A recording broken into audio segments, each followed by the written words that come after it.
metro area, but this particular cell is moving into Issaquena County, and if it continues moving northward, it should cut across northern Sharkey County before long as well. So we want to put you on alert if you're in Sharkey County too for this particular cell. Again, very close to Highway 1 here, just coming out of Lake Providence, Louisiana, and this will continue moving northeast. What's the speed that we have on this one? This one's moving at 50 miles per hour, so the fastest storm that we've had so far.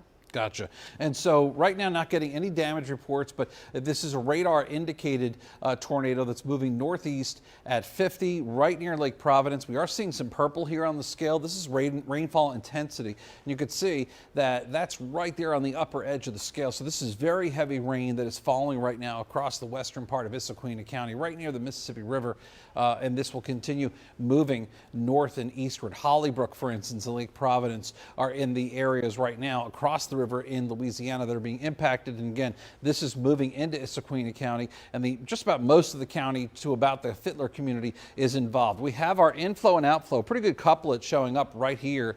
That is just north of Tallulah, not Tallulah, Louisiana, but the Tallulah community, which is on Highway 1 here. And you can see that that's right where we believe this tornadic cell is located. So we've got our twist in the atmosphere, shows it pretty clearly, and that's going to be moving up towards Willett Road. So if you live in Issaquena County near Willett Road, that is where we're going to be watching the potential of this tornado to move into your area. We're scanning reports, not getting any ground reports right now that there is a tornado on the ground, but again, these storms are the ones we have to watch very closely as we go into this evening, because it won't take much for them to develop. The Cottonwood community also being impacted by this, and if we can, let's measure some of the winds that you're seeing out here, Peyton, and maybe we can get an idea as to what it is that we're seeing as far as how strong these winds really are. So you may see some minuses, you may not. This is just to give you an idea as to what kind of winds we have. So we have 56-mile-per-hour winds that are kind of twisting away, and then this is what's folding in, twisting in towards the radar,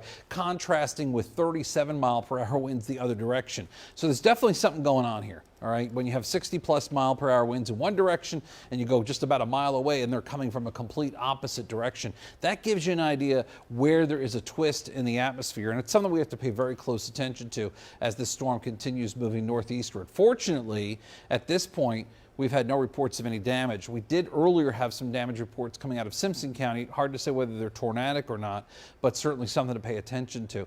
Also, we've seen an escalation in power outages tonight. They haven't been that substantial, but we've definitely seen them jump up, especially after that storm that developed in Lincoln County earlier, moved through Simpson and farther north into Scott counties. So that's something that we're noticing right now with all of this activity. Yeah, and we did have a couple of storms in Holmes County, and they actually have a decent amount of power outages out right now, around 226. So that could have been from some of those gusty storms that they previously saw. All right, and we're watching a cell right now in Attala County, and let's go over to Attala County real quickly. That's the only other storm really on the local radar here that bears some watching, and this is south of Kosciuszko here. We're going to go closer in. Sorry to jump around on you folks, but it's just south of downtown Kosciuszko. This is going to be moving over downtown in the next 5-10 minutes or so. There's going to be some heavy rain in it, that's for sure. We're not seeing as much of like that hook echo, but a lot of these storms are rotating. So we are seeing twists in the atmosphere, something we can't ignore. And I just want to alert you, if you live in Kosciuszko or Ethel, this is going to be impacted by some rain. Peyton's scanning right now the inflow and outflow with it, and there's not a lot to it. So that's the good news. It's just a pretty nasty thunderstorm, at least for the time being, that is moving towards the Kosciuszko area. That's really it. Lightning is picking up with it as well. But beyond that, we're not seeing a lot of activity this evening. Things were a little active about an hour ago. But they have really come down in intensity. But now what we're starting to see is the atmosphere is destabilizing from what's moving in from Louisiana, northeastern Louisiana, as a matter of fact. And that's why we're starting to pay more attention to these cells here. Also, I do want to point out there's a cell closer to Yazoo City, just a little bit to the east there. And that one also is picking up just the last few minutes. So we'll watch that, but I am most concerned with what's going on here from west of Rolling Fork back over into Louisiana, because this is the area there we could have some problems. And, you know, as Peyton's scanning the sky here, you could see we've had this persistent inflow and outflow showing up. That's what you're looking at here. This is inflow and outflow, showing you the wind that's blowing toward the radar and wind that's blowing away from the radar. And so, as I mentioned, this is blowing away and this is blowing in. So this is where you're going to have your circulation, where they peak. And that's exactly what's going on here. And as Peyton scanned just a couple minutes ago, 60-mile-per-hour winds going away from the radar. Meanwhile, coming towards the radar, we had 40-mile-per-hour winds. So this is pretty much your best bet on where a tornado would be. There's a circulation in the sky. That's confirmed by what we're seeing. It's also confirmed by the tornado warning that's been issued. But the question is... And they're going to go downstream. There we go. We have an additional tornado warning. And I just mentioned that we were going to have, and we're actually seeing it extended now. All right, so this is going to be not just for northern sections of Issaquah County, but this will be for northern Sharkey and northern Humphreys County until, do we have a time on that one? Until 9 o'clock. So that's going to take us right through this time frame in here until 9 o'clock this evening. We have a tornado warning now in effect for areas such as Rolling Fork, Louise, and Belzona. Again, the storm is moving from southwest to northeast at a pretty good clip too. 55 miles per hour. All right, so we're at 55 miles per hour. So showing a little bit of some acceleration with this weather. And just want to let everybody know that if you're in those three counties now, Issaquah, Sharkey, and Humphreys counties, you are now looking at a tornado warning that is currently in effect. Just getting the latest information on that. Quarter-size hail possible. The storm is now 8 miles east of Lake Providence, as you can see, just passing Highway 1, and it is currently moving northeast at 55 miles an hour, so it's a pretty fast mover. If you're in this area right now, you should definitely get to the lowest point in your home, get away from windows, protect yourself from the potential of flying debris. This is a dangerous storm in the sense that it is right now over a very rural area.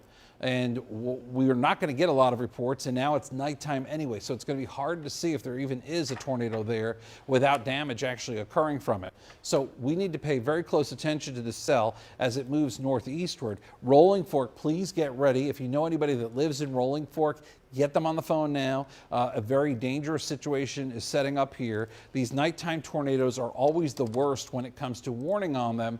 Again, because of the fact you just can't see them on the ground, you're not going to have a lot of people spotting them. And as we plot out what time it's going to be arriving here, Rolling Fork 8:07, Louise at 8:27, Silver City 8:35, Belzona about 8:39 p.m. and then Bee Lake, it should be there by 8:44, and Mileston at 8:49 p.m. So again, this cell moving northeastward now, and again, it's showing well-defined here on our inflow and our outflow. I noticed they just updated, it looks like they just updated the warning on that a little bit, narrowed it back just a little to show where it is. And again, this will be in Rolling Fork by about 10 minutes from now. So we want you to be very careful. Again, if you know anybody in this area, please, at this point, let them know. Just text them, call them, whatever you may want to do, just to alert them, hey, we've got this tornado developing and on the radar right now. And there are a couple of storm chasers outside with this storm. So, you know, if there is any confirmation of a tornado on the ground, we could see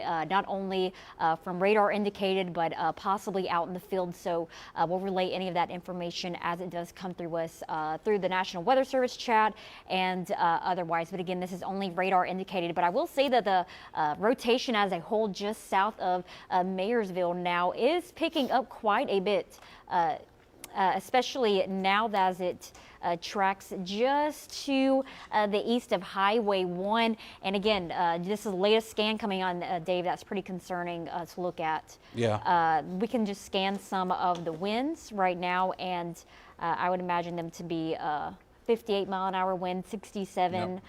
68, so we've got some strong winds regardless.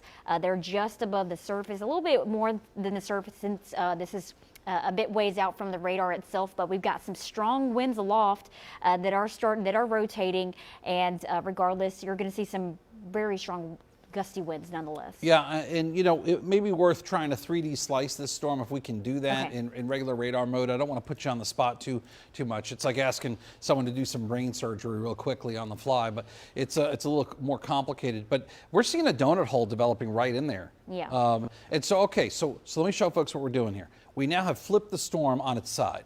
All right, and we're looking at it from a 3D perspective. So we're now doing like a core sample, if you will, cutting across it. And now we have a new thing coming in. What is that, Peyton? We just went to purple here on the screen. Oh, they are now going, it looks like they will be going confirmed, I would imagine. Yeah, The purple box is considerable. Yeah.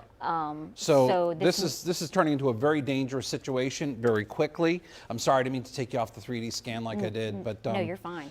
yeah, that is what we're looking at now. A dangerous situation developing. Approaching Rolling Fork. Rolling Fork is going to be our next location. That looks like a donut hole. So the National Weather Service is noting that we do not have a confirmed tornado with it, but they're going to go ahead and add that considerable tag, which is the purple polygon for the storm over Issaquena County, considering just how strong the velocity data is, which is just what I showed you, considering that they believe that this storm does have the capability to drop a tornado just from how strong the wind field is. I'd find it hard to believe that it's not. Yeah, and again, we have a couple of storm chasers out. And there we go. They just did it now for Sharkey County and Humphreys County. So now we have that out. We don't see this too often. The considerable tag is, it's, you know, folks, this is the real deal, okay? And we're not going to have a lot of time if you're in Rolling Fork for you to see it and then take action. So this is something where you need to take action now, all right? If you live in Nidayuma or Rolling Fork, take action now. Now is the time to get away from the windows and to start your tornado plan that you have in place, because you're not going to have much time. This is a dangerous storm that is now forming over Issaquena County. I know we say all tornadoes are dangerous, but this is where we have the data. On Willett Road right now, this is where we have the data coming in of considerable inflow and outflow. There's a very tight core in here, and we're seeing a little bit of a donut hole. And what is that donut hole? Well, just picture it this way. You've got the tornado. This would be the walls of the tornado in here, and in the center it's kind of like a sink. That's where the drier air is. So this could be a large tornado at that. That is currently moving up Willett Road. The ingredients are there. The radar echo is showing us something going on there. And you know, Peyton, a moment ago, she did have a 3D scan on this storm. We were looking at it, we were kind of dissecting it there, and it was interesting to kind of see it. The storm had some pretty good vertical, you know, depth to it. I don't know if you could slide that bar just back a little bit. We can kind of see it, but right in the center core of it here, this is where we're watching, and you know, right there, come on back. That's an indication of some pretty large hail that's probably falling from that storm as well. So this is pretty intense. This is going up to about 27,000 feet in the sky. I'm doing math on the fly here. So, you know, you're going 27,000 feet. It's probably the surface temperature now 70. So you're talking about right here, it's about 0 degrees. And so if it's 0 degrees in that general area, that's where you're going to have some big problems, maybe 10 below 0. You're going to have some large hail falling on that area. Can we go to hail scan real quick, just see if any of that is possibly starting to show up yet? And they have hail, I believe, in this particular storm. I saw they were indicating up to quarter-size hail, I think. They did increase it. Okay, I figured as much. An inch and 3/4. Whoa, that's going to cause some damage. So inch and 3/4 diameter hail is going to cause some damage for there, and we're going to clear up the map for you folks. Sorry, like I said, it's we're doing a little surgery on the storm there in the regular radar. But there's our donut hole, as we call it. That would be where the actual tornado is located, showing up vividly there on the radar. I do have confirmation. Storm chasers confirm large cone tornado southwest of Rolling Fork. This is still ongoing, and they can hear a roar. And this is coming in through the National Weather Service chat. So anyone in the Rolling Fork, Anguilla area, you need to get in your tornado safe place. This is a very dangerous situation, as we do have a confirmed tornado on the ground. Yeah, this is a very serious thing that's going on right now. If we could throw on hail scan real quick, I just want to give folks a little perspective on this. And we are noticing large hail, quarter-size hail falling in here. It's starting to push above that to ping-pong size hail in this. This hail tracker, just full disclosure, runs a few minutes behind. It actually measures the hail and then maps it out. So I want you to know that we've got some large hail. Probably what's going on here, it's bringing it up and it's dumping it on the back side of this storm. So this is a dangerous storm. I'm also seeing on the north side of it here, lots of purple. That indicates upper end of the scale. It's probably getting contaminated by some hail, meaning it's The hail is reflecting back as rain. In this case, we're probably hitting ice is what we're hitting. As I mentioned to you, it looks like the top of this thunderstorm is probably in a zone where it's about 0 to 20 degrees below zero, the actual temperature. So you take all this moisture at the surface, you bring it up into that part of the sky, it freezes, and it freezes quick. And if it keeps going these little loops in the sky, because nothing moves up straight from bottom to top, it actually goes in loops. As it comes down, there'll be a little melting, there'll be some refreezing. And the bottom line is you get a bigger and bigger hailstone each time that happens. So let me tell you, this is dangerous hail, and this is also a potentially dangerous cone tornado. Excuse me, we now have confirmation, a cone-shaped tornado southwest of Rolling Fork. Let's go closer in. I want to warn our folks in Rolling Fork what to do about this storm, but this is a dangerous situation. And this will track very close to, if not through, Rolling Fork. There's the downtown area there. This is Highway 61. All right, and Highway 14, and then 16 comes off it. That's where downtown Rolling Fork is. In here, we have very intense winds that are blowing away from the radar, and then right here, the winds are coming back in. This is where the tornado is located. It's located just off Willett Road. It's about to move eastward into the county, into, let me be clear, into Sharkey County right now, nearing Rolling Fork and Riverside Junction. They will be coming out with a tornado emergency for Rolling Fork. This is a life-threatening situation. This is wording coming in right now from the National Weather Service. Okay, so a tornado emergency about to go into effect for Rolling Fork. And here it is. And okay, there we go. Tornado emergency now issued for the Rolling Fork area and the northern half of Sharkey County. A dangerous situation developing. This is a large tornado, a cone-shaped tornado that is sitting just southwest of town. It is about to move over Rolling Fork within the next 5 minutes or so. If we can maybe track it just a little bit. I know we're really close to it right now. It's very close to Rolling Fork. Again, this is not a potential. This is confirmed by storm spotters on the ground. Also, we've scanned it a couple different ways. It is a potentially large tornado that is about to move through Rolling Fork. We have 5 minutes. That's it. So just take it from me. You don't have 5 minutes, okay? You have a minute. And so what you need to do right now is please cover yourself. If you have a helmet, put it on. All right, right now, if you got the kids, a bathtub would be a good idea. Cover them up, though, if you're putting them in the bathtub. Just get away from windows because windows can blow out very quickly. Debris can fly in. This is a situation where you really need to take precautions right this moment, okay? This is not a run-of-the-mill typical situation. This is a pretty much high-end, upper end of the scale. We've got the confirmation on the ground. We're spotting a well-defined tornado on radar, and now this is moving towards the Rolling Fork community. It is literally almost there. Can we pull the cone off real quick? Notice what's going on here. If we go a little bit closer, and you can see we're pushing off the scale.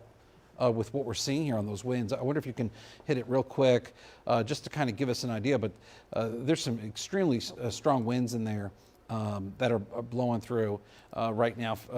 76 mile per hour winds. Again, we're doing a quick sampling of the atmosphere here, and you need to understand that these things, when you start seeing colors like that, it's pushing pretty much off the scale. You're starting to get really towards the upper end, the high end of things. So again, a dangerous storm playing out right now. It is moving over Rolling Fork and pretty close to Burma Road. So if you live near Highway 14, Burma Road, this is where the storm is located, and it's moving northeast at about 55 miles per hour. Damaging wind is likely. A tornado is confirmed with this storm. A tornado emergency in effect right now for the city of Rolling Fork and the northern half of Sharkey County. Here we go. We're going into town here. This is downtown Rolling Fork. This is the tornado showing up on the radar. That's where we have it plotted. Go a little closer in for me.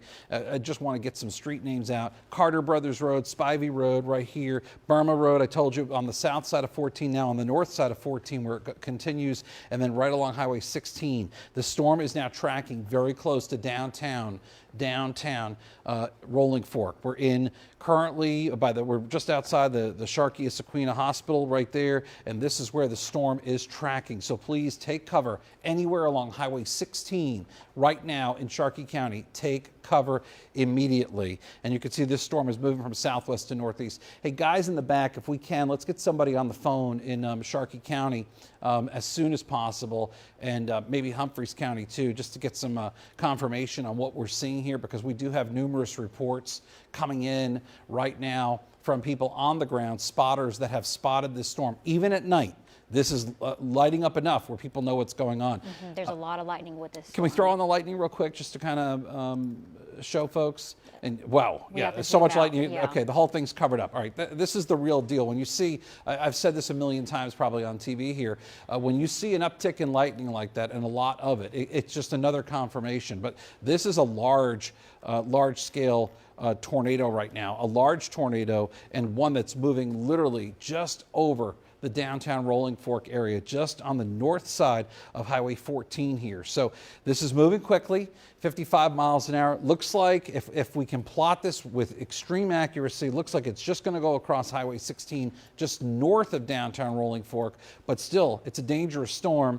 And if you're in this area, you don't have enough room for error. So you really need to make sure you take cover. Issaquena County no longer under a tornado warning. The tornado warning has been pulled for Issaquena County, but you can still see that this tornado emergency is in effect right now for Sharkey as well as Humphreys counties. I do not want you to let your guard down, because you have enough time to prepare in Belzona for this. You do not in Rolling Fork. The storm is on you in Rolling Fork right now, and Delta City is another place that will be in the path of the storm. So is the community of Louise and Silver City and Gooden Lake. So I want you to be extra cautious out in this area. Start your tornado plan now. Start getting away from the windows and have a place to go. And I do want to real quick turn on debris tracker, because we there are we go, picking up right a there. pretty decent debris tracker, as in this, whatever, we have something being aloft from this tornado, and it is now crossing over Highway 61 now, just to the north of Rolling Fork. So we don't know exactly what this is. This may be just trees. This could be something else that does include people's homes. You know, hopefully that's not the scenario. You don't like seeing this, number one. You definitely don't like seeing it when you're over a populated center right there, and that's what we're seeing. Can I get you to roll it back just a little? Yeah. All right. So the only reason why I want to see what happens.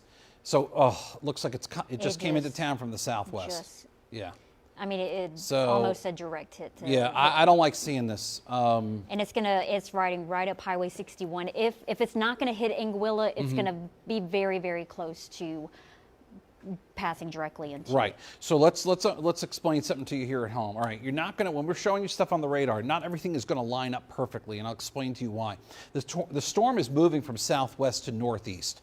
All right. So as it's hitting things and lifting them into the air, it may not show up on the radar directly above it. It could throw it out this way, it could throw it out that way, but the bottom line is we now have confirmation on a debris ball. That means it is picking up debris. When you start seeing this blue in here, when you start seeing those blues, that's your clear confirmation. That's picking up some pretty sturdy debris, and that's what it's doing right now. And this debris, as Peyton said, it could be trees. There's plenty of trees out here in this part of Mississippi, but when it goes through a town like this, and you're still looking at a large debris ball, and in my opinion, the debris ball started to pick up in intensity when it reached Rolling Fork, that's not a good sign. So guys in the back, I know we're efforting to get some communications with Sharkey County. Let's continue to press on that, please. Brandon, if you could kind of help in that effort, I would really appreciate that. We got to get some folks on to talk us through what's happening right now in Sharkey County. I'm also on my Facebook page and monitoring what's going on there as well. Peyton's monitoring communications right now. So we're really staying in touch with what's going on. We're trying to get you the latest information. I don't know if we do have access to burst back in the back in terms of the videos and images we do receive from the weather app. And if you can safely take any sort of pictures, please do so. But again, this is a very dangerous storm, so we don't want you to put yourself in harm's way. But again, it looks like we are getting images of what appears to be a tornado on the ground. It's hard to tell. It's a very low-hanging cloud.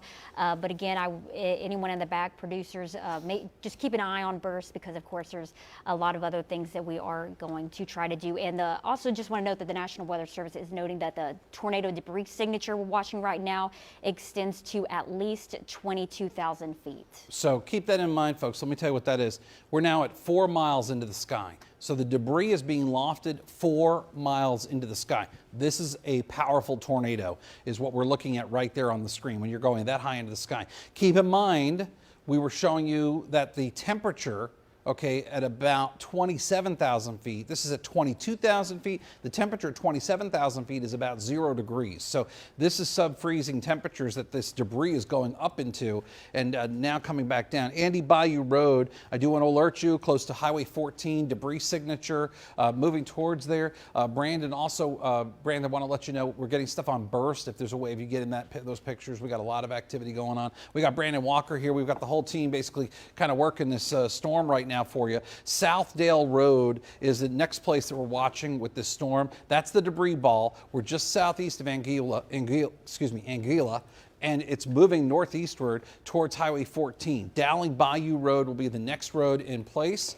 Meteorologist Patrick Ellis is here as well. Again, the whole team's here pretty much, and we're monitoring this. Highway 434 is the next place in line. We have a tornado emergency in effect for Sharkey and Humphreys counties right now. A dangerous tornado, a large tornado that just came through Rolling Fork and is moving northeastward right now.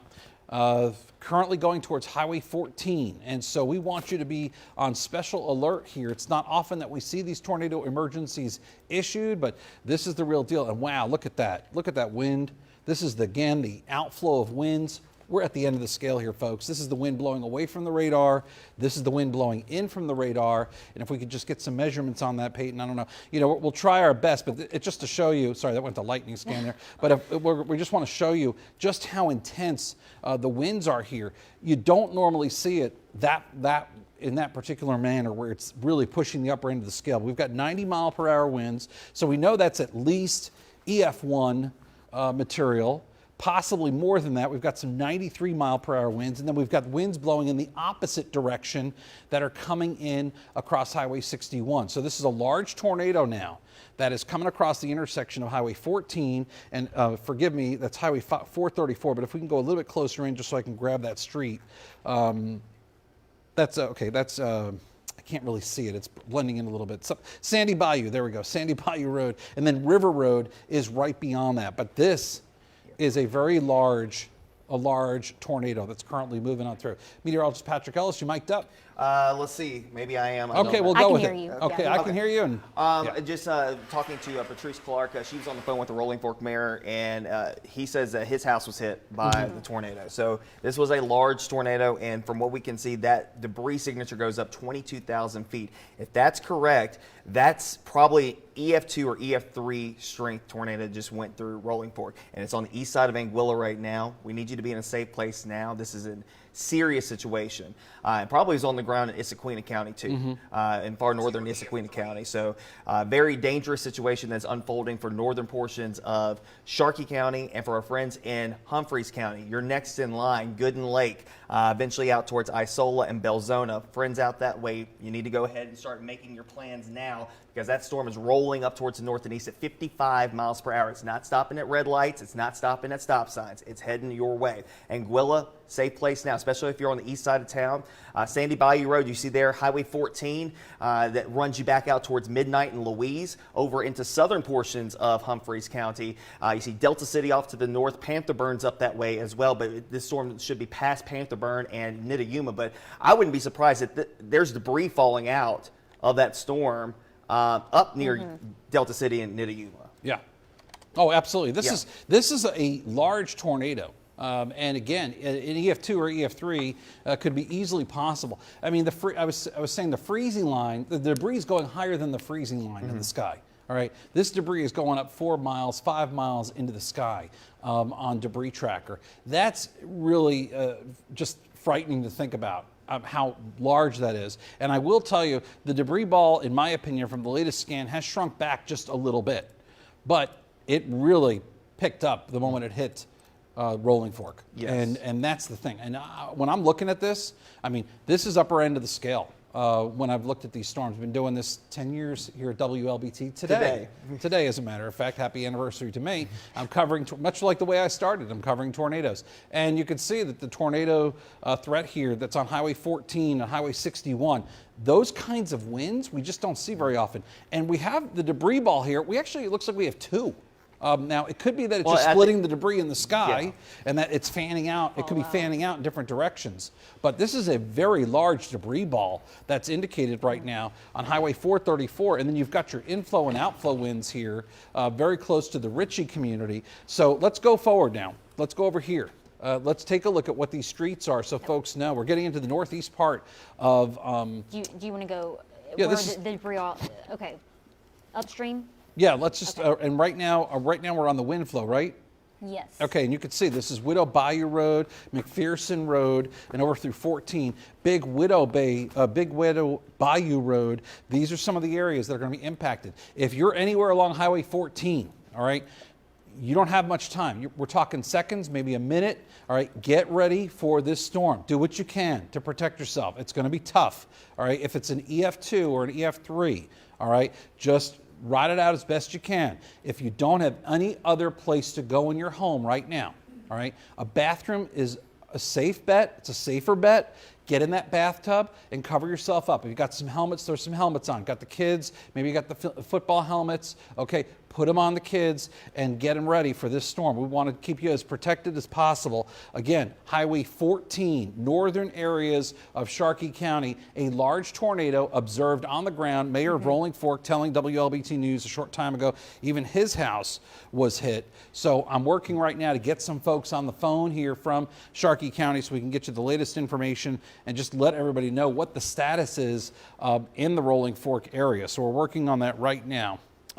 Not getting a lot of folks on Facebook commenting from Sharkey County, and that could be because we're without power, with their cell phone service down. Could be a whole multitude of reasons, or we just don't have a lot of folks that have been impacted. But the bottom line is this is a very large, dangerous situation. Let's go back to regular radar for a second. I just want to show folks, again, what's going on in this particular area. We believe the tornado to be right there on Highway 14. That is almost like the little donut hole that's been appearing at times, and the rotation around it would be right in here. Okay, and this is moving now towards the South Bayou Road area and Highway 14. Come on out a little bit more, all right, and around the Midnight community, you're probably going to be next in line for dealing with this storm. So please take this with extreme caution at this point in time, as we are getting indications of a large tornado that is moving through. Let's go to the bigger view real quick, just to give folks an idea. If you're not living in Sharkey County, we are seeing scattered showers on the radar, but nothing as impressive. But a tornado emergency is now in effect for Sharkey as well as Humphreys counties. And Peyton, as you explained the tornado emergency before, they issue it only in certain circumstances. Yeah, that's when we know that there is a dangerous tornado that is on the ground doing damage. I do want to note that, you know, the debris signature doesn't look as impressive as what we were looking at previously when it was in Rolling Fork. But it's still there, as we now see it's now crossing over Highway 14. And even as the National Weather Service is mentioning that there's a lot of fields out this way, it's a lot more rural. So although we may not be picking up much on radar with things being lofted in the sky, that there still is likely a very dangerous tornado on the ground. So this may not look as impressive as it previously would, but this is still impressive. The wind field, the rotation as the storm as a whole now on Highway 14. It is on the eastern side, now on the northeastern side of Sharkey County, and it's going to be moving into Humphreys counties here very, very shortly. So we know this will be a tornado. We just don't know what intensity, but we know we saw the winds. We've been able to measure the winds here at 90 plus miles per hour. Got to assume it's been higher than that just based on how high the debris would make it into the atmosphere in a particular storm like this. And the debris ball has been showing for quite a bit of time in this area as well.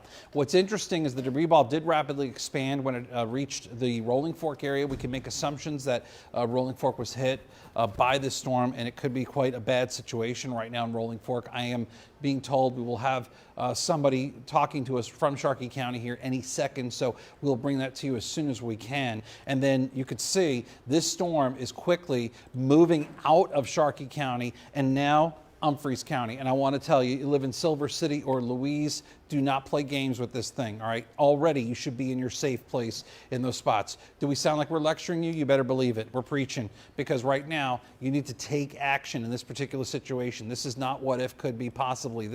We're seeing this from every angle. We're getting the confirmation it's a tornado. And in fact, it looks like it's a large tornado. The debris ball may be shrinking a little bit, not for good reasons. The reason it could be shrinking is over a rural area, not nearing a lot of homes at this point. And as soon as it comes close to another populated area of the road, it could start developing once again. The debris ball is a measurement, okay, of just the debris that it's picking up. But when you start seeing a debris ball like this, and it's seeing a lot of it lofted northward into the northern part of the county, that's just indicating, remember, you're taking all this debris, you're pushing it up in the sky, and then you've got southerly winds between 50 and 100 miles per hour. That's going to push this quite a distance away from the actual thunderstorm, the actual tornadic thunderstorm. So keep that in mind. This is just one measurement that we're showing you of the storm out there. Zoom out a little bit for me. The only reason why I want to do that is because I just want to, again, give folks in Gooden Lake and around Silver City enough time to prepare. If we can track it out for these folks, just to give them some arrival times. All right. So now's a great idea, a great time. Take your phone. We are right now streaming through our free First Alert weather app. You don't need to have your TV with you if you're going to crouch down under a staircase, or you're going to a storm shelter, or you're actually going to go hide in the bathtub. Whatever the case may be, you can watch us on the free First Alert weather app. We are also on Facebook right now streaming through. Okay, and I understand now we are getting some information. We have someone live from Sharkey County, and for more on that, let's go to WLBT's Howard Ballou. Yeah, we have Fred Miller. He's a former mayor of Rolling Fork on the phone right now. And Mr. Miller, thank you so much for taking time out. I know things are a little hectic for you right now. Can you give us a description of what has happened in your area to your home? Well, you know, I praise my wife. She always makes me get in the bathroom, and we did, and it's just like everything you always hear. There was this horrible rumbling sound. Our house began to shake, and we started hearing windows blown out of our den.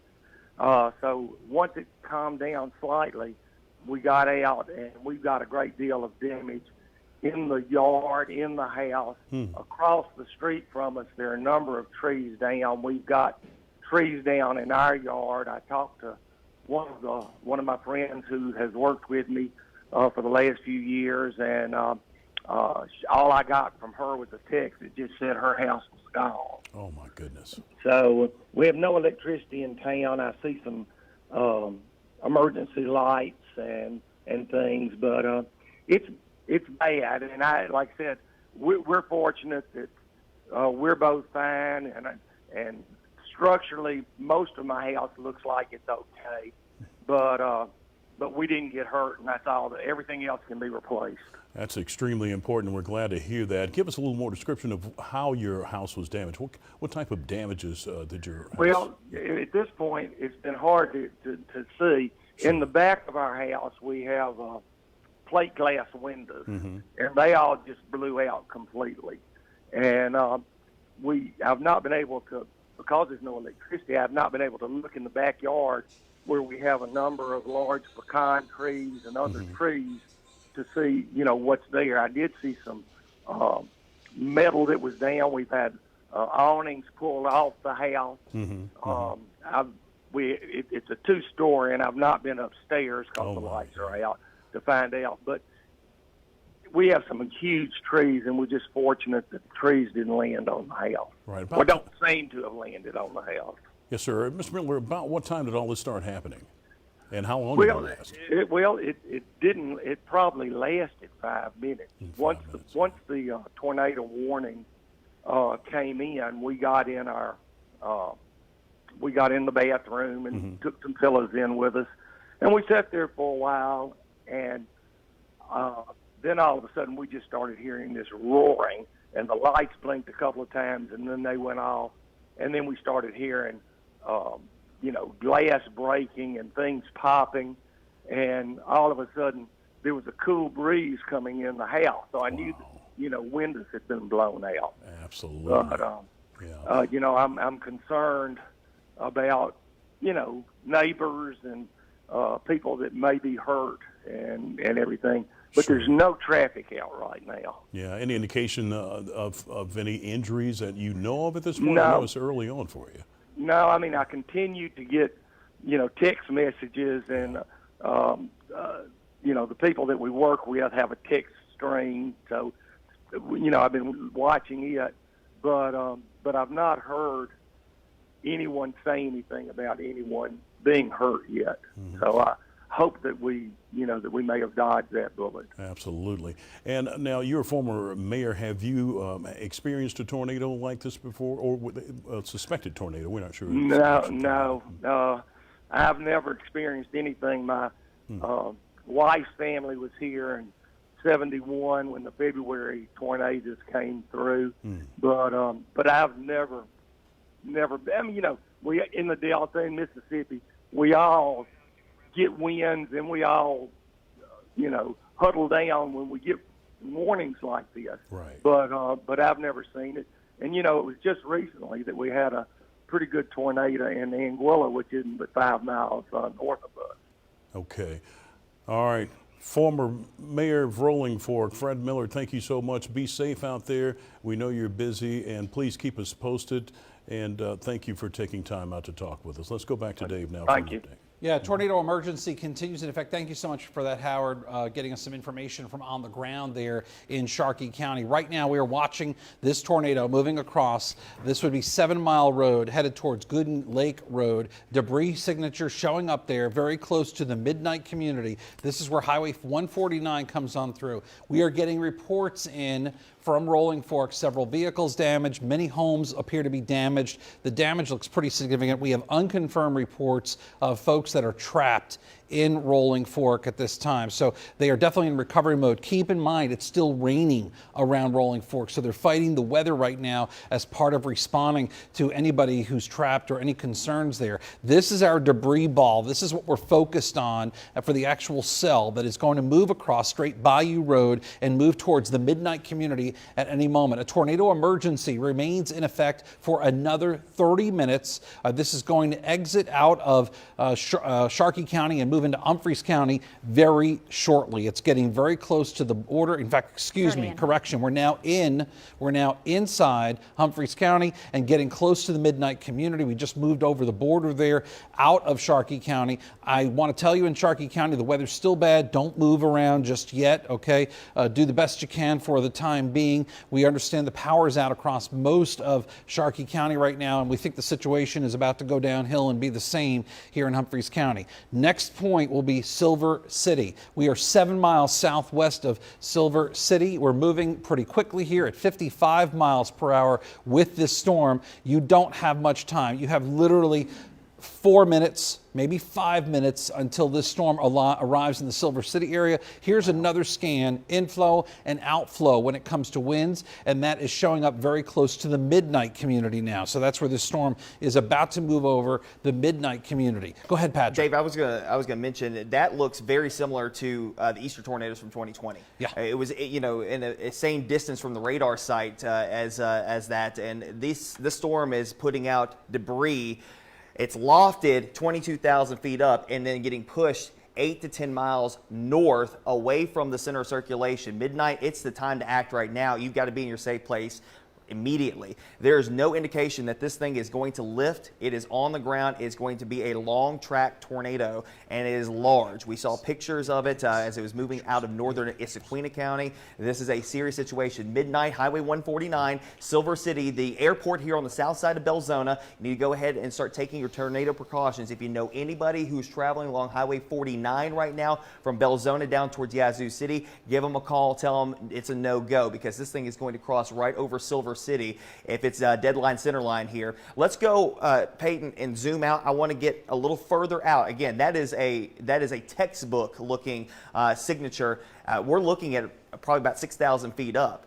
That thing is, and they're going to be coming out with a new warning soon to give as much advance notice as possible, and that would probably include Holmes County. Yeah, so probably northern Holmes County, Chula, out towards Mileston. So go ahead and be in your safe place as well. We're trying to give you as much lead time, and that's what I was going to say. Let's do a storm track into Holmes County with that storm. That is a nasty looking cell. Midnight, it's the time to act immediately. Safe place, interior room, away from windows, lowest floor of your home. Again, you know, this is a serious situation. You know, from what we've seen from the pictures, definitely one of those situations that has caused significant damage over in Rolling Fork. There's your new warning that just came out for the same areas I just mentioned: Mileston, Chula, Kruger. You see also Acona. It clips on the western side of Lexington. I would say if you have a Lexington address, no matter where you are, even though that technically you're not inside that warning and it probably will pass to the north of you, I just go ahead and start looking at this and saying, all right, this is go time. Silver City, it's on top of you. We'll go ahead and just say it's basically on top of you at this point. Chula is the next major town in line. That'd be about 8:58. Subtract about 5 minutes from that. So we'll say 8:50, 8:53 or so. Chula needs to be in a safe place, as well as Kruger. The Sidon community, that's up in southern sections of LaFleur County, about 9:09. Acona, northern portions of Holmes County, right there at the Holmes-Carroll County line, about 9:15, and eventually it makes its way up into southern portions of Carroll County. But again, this has no indication. And they're still indicating a massive tornado is on the ground. Yes, there's no indicator that this thing's going to lift anytime soon. No. This is a real deal tornado on the ground situation. There's nothing that's going to stop this thing. The atmosphere, it's out by itself. And this is one of those significant, possibly large track tornadoes that we were talking about. Yes. That we have been talking about. And it's unfortunate. You know, it's going right through here. Okay. Okay. I appreciate that. Okay. Sorry to interrupt you there, Pat. We got a lot of moving parts lot of going moving on parts here. right now. Patrice Clarkson here. She was just talking to Howard about, you know, we're getting the significant damage reports there in Rolling Fork. Silver City, it's the time to act right now. You got to be in your safe place. This is one of those situations that, you know, maybe even the safe place might even do it, you know, but we do the course of least regret. You got to be there. Lowest floor, interior room, away from windows. This is a very rural area. A lot of just fields, not many trees out there, okay? There are a couple of homes here in Midnight and in Silver City right here, right along Highway 49. As we mentioned, no one needs to be on 49 right now, 49 West. No one needs to be on 49 West from Belzona all the way down to the county line. I'd say all the way down to the Yazoo River. This is, by all indications, on the ground, doing damage, a significant tornado. And based off of the signature there, even if it weren't on the ground, that is a signature that's going to put down a ton of wind. But we know it's on the ground, and we know it's doing damage. We already saw it, and it is a long track situation at this point. It's coming right for Silver City. That's the thing. And, you know, we've been watching this storm for over an hour now. Peyton and I have been here joined by the rest of the weather team, and we've seen this signature, and we've seen it the whole time. And it's really just been one of those things where we can't measure how bad it is, but we know how bad it is that when it went through Rolling Fork, there are tons of vehicles damaged. There are many homes damaged. Okay, can you give me his name? Okay. All right. Howard Ballou's going to join us now. I believe we have the mayor of Rolling Fork on. So, Howard, what can you tell us? Yeah, Dave, his name is Eldridge Walker. He is the current mayor of Rolling Fork. We heard from the previous mayor, Fred Miller, just a few minutes ago. Sir, thank you so much for taking time out. I know things are pretty hectic for you right now. Give us an idea of what has happened in your town and what side of town you're on. I am on the north side of town, and what has happened, we have been hit by a tornado. And it's clear that a lot of damage has been done here. I'm unable to get out of my home. My home has been hit. My garage and the west side of my home has been destroyed. It's leaking inside of my home, but I'm more concerned about what's happening outside in the community. So I'm trying to get out of my home, but there are power lines that's preventing me to do so. So we have a situation here. Absolutely. You have to take extra precautions there, and please be safe. Are you getting any intel on possible injuries in the area, and was anybody impacted in your family? Well, not in, really, I don't know, because I have a daughter and a granddaughter that's here in town. I've been unable to reach them, so I don't really know what's happening there. But there are other folk in the community who have been injured, and our first responders are out trying to do all they can to take care of those who's been injured and get them someplace where they can get some some first aid. So there is reason to suspect that there have been injuries. And what would you tell the citizens of Rolling Fork right now? Right now, I would tell them to stay in place until some of the first responders can get to them. And if they're capable of getting any communications to anybody about what's happening around them, do so. But right now, all of our first responders are out trying to do all they can to assess what's happening and get the injured to the hospitals for treatment. And I know you've got a lot on your plate right now, but is there anything you would like to add regarding what's going on in Rolling Fork right now? No, sir, there's nothing more I'd like to add. I'm just asking your viewers and your listeners to just pray for this community and folk who've been affected by this storm. Most definitely, our hearts and thoughts are with you. Stay safe, and we will check back in with you. That's Eldridge Walker, Mayor current of Rolling Fork, giving us an idea of what's happening in that area. Let's check back in with Dave now.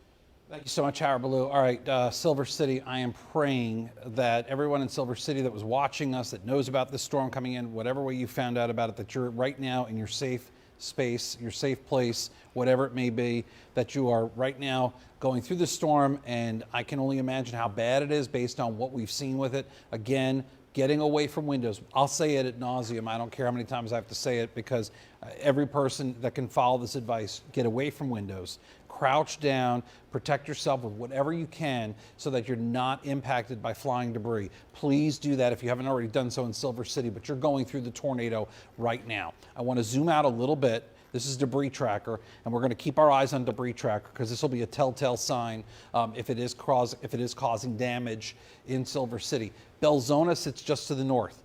The good news for you in Belzona is the actual tornado is going to go south of you. It's going to track right across 49 West. The bad news is the weather's still awful. Okay, so it's maybe not as bad as what's happening in Silver City, but it's just awful. All right, and then this storm, we're watching it. Let's go closer back in on Debris Tracker here because I just want to see the next scan or so. But as you just heard, there are injuries being reported in Rolling Fork. There is a considerable amount of damage also in the Rolling Fork area from the storm that hit them just a little while ago. And now here's the Debris Tracker showing it right over Silver City, 49 West and Highway 149. All right, you're going through it right now, and we hope that this is a lower end tornado, but unfortunately everything we're looking at suggests this is a stronger tornado.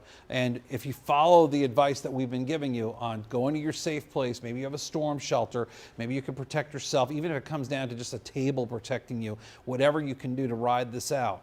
Okay, we hope that that's going to protect you, because when you start getting into those situations, you know, Patrick mentioned this looks a lot like the Bassfield, tornado situation. That's hard to think about because even the best advice in that situation wouldn't help some of those folks because it was that bad of a storm. We hope that that's not what we're dealing with here, but I got to tell you, the reports that we are getting from Rolling Fork on air and off the air are significant. We are working to get you additional information.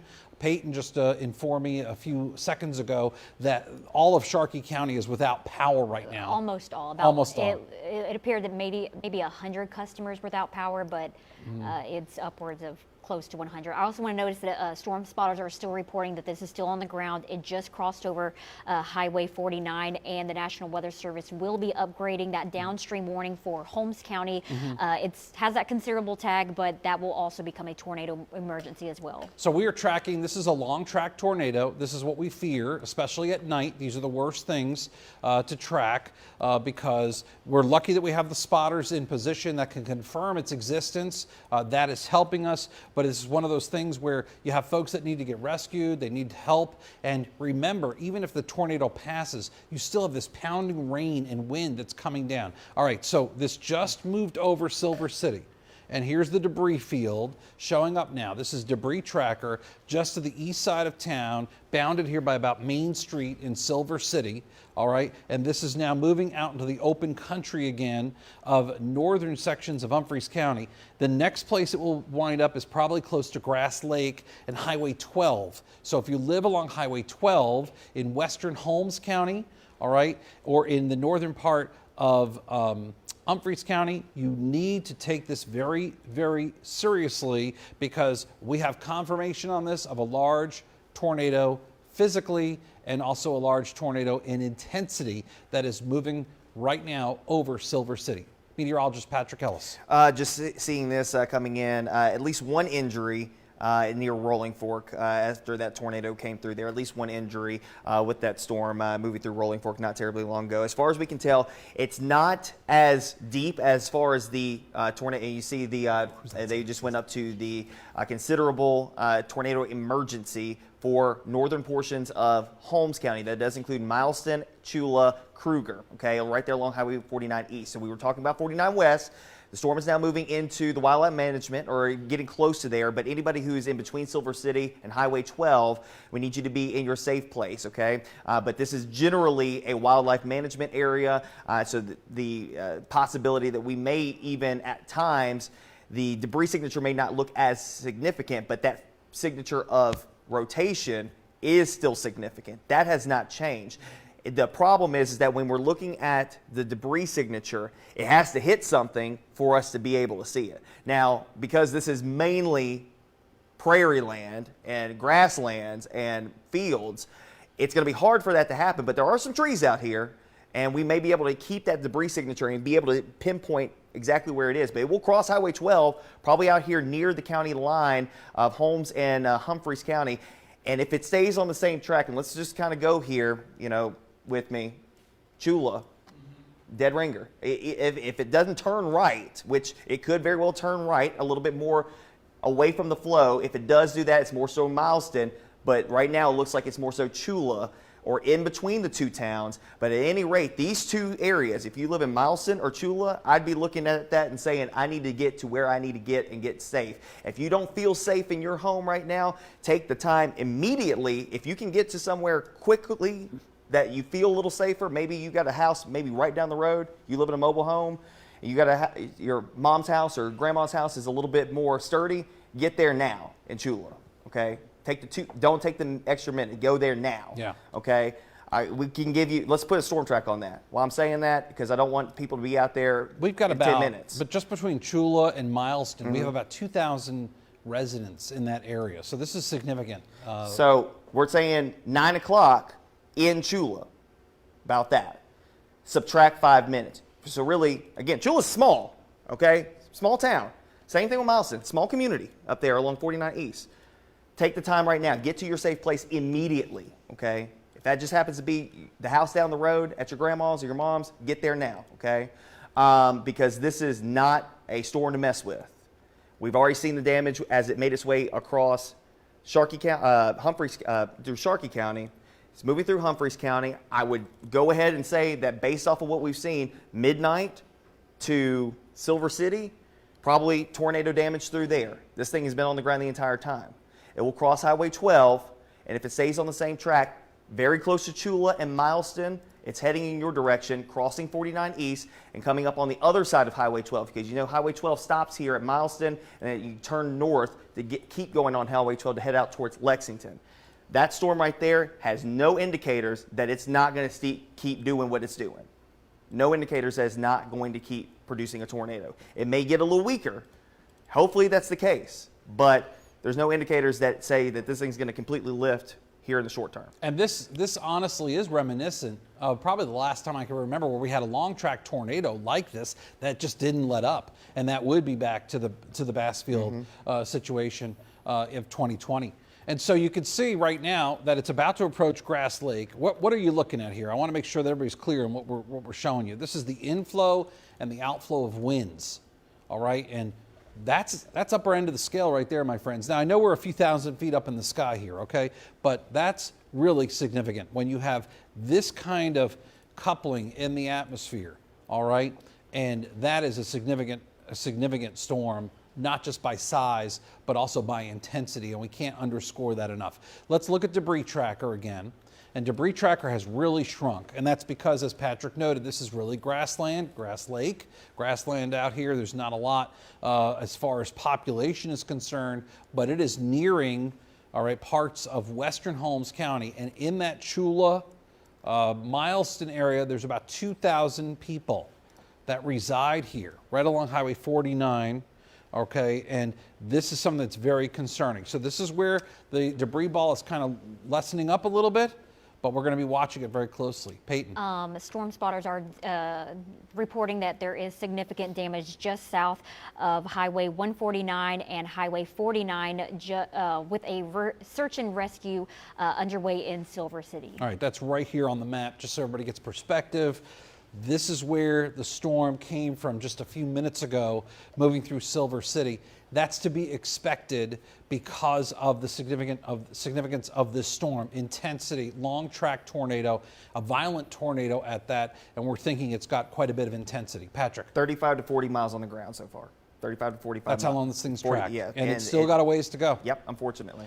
Still got a ways to go. We've got Holmes County in front of us here. If you're in Belzona, the tornado from this particular cell, the tornado threat has lifted, but you're still dealing with quite a bit of heavy rain out here. Can we go to regular radar just for a second before we start getting back into a populated area? Let's pop out a little bit here just to give folks perspective. You may not be where this storm is impacting. This area that we're looking at here, western Holmes County and northern Humphreys counties, about 60, 70 miles northwest of Jackson, just to give you perspective on it. Let's go to regional radar. I just don't want folks to miss out on anything. I don't want you to think we're ignoring one for the other, but obviously we have a very dangerous situation with several people being injured now. A long track tornado going through our lower Delta counties here. There's not much going on in the metro at this point. This is the back edge of the storm system. We can at least see that.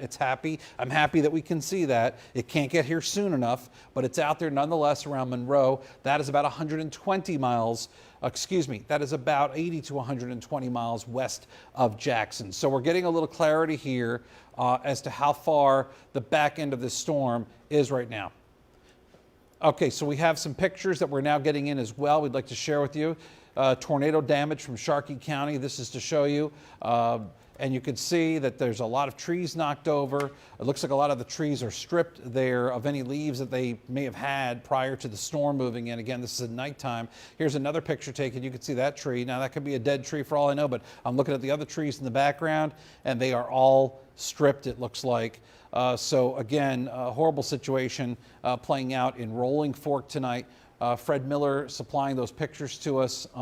We've talked to the mayor who's trapped in his home. We have had confirmed injuries and quite a bit of significant damage from vehicles to homes, and reports of people that are trapped in their homes right now.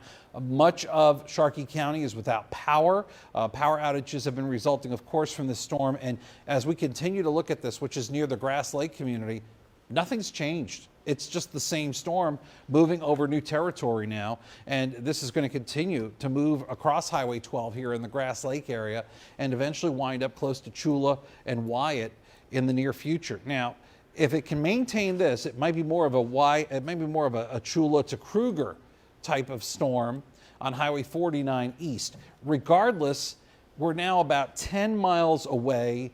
I'm going to tell you, the rate this thing's moving, you're 5 minutes out. You've got 5 minutes. Even though it says 9 o'clock, pretend this is off by 5 minutes, because the way this thing is moving, you're not going to have a lot of time. Once it's on you, you can't do anything at that point. This looks like a very violent tornado and this and is a large one. To 60 mile an hour. Wow. So it's now moving at 60. So we have it increasing in speed. That means we know the winds are 60 miles per hour. We know what 60 mile per hour winds can do.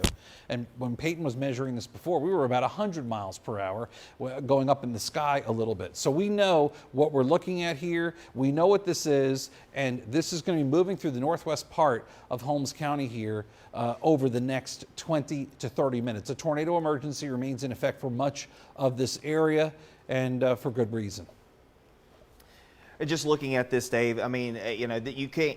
This is unmistakably a dangerous situation, and I'm glad that we zoomed out. We told y'all today, listen, there may be a few storms out there, just a few, but they will be mighty wherever they just happen to be. And unfortunately, we also honed in on the South Delta and said, hey, probably we have one or two storms flaring up down south. The next thing is going to happen. The storms are going to flare up to the north and west. That's what's happened. Now, we are still seeing that debris signature. It's not as bright. It doesn't have the blue in there.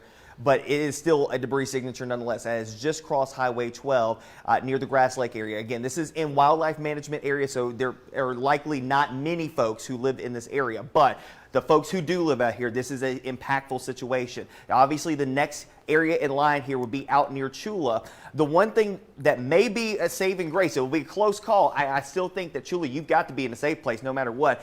It looks like it may be, and correct me if you think I'm wrong here, it may have turned a little bit more to the left. Let's just roll this back a little bit and see. It seems like it's just a straight line, but it may have turned just enough that it may pass just north of Chula downtown, but it doesn't matter. If you got Chula address, I'm still at my safe place. Yeah, and I'll tell you, it was looking more of a Mileston Chula problem before, especially if it would have turned more to the right. But this thing's maintaining almost like a beeline path, going from southwest to northeast. So I really do think it's going to be Chula, Wyatt, somewhere in there between Kruger and Chula. If this turns right, it's a bad place right now for it to turn right. Yeah, because that would take it right over Chula. We got 1,600 residents in Chula right there alone.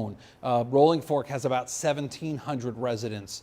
So we're getting into some population centers here, and that increases the risk of injury and, of course, significant damage. Most of Sharkey County right now is without power. Damage is reported to be quite heavy in many places and significant.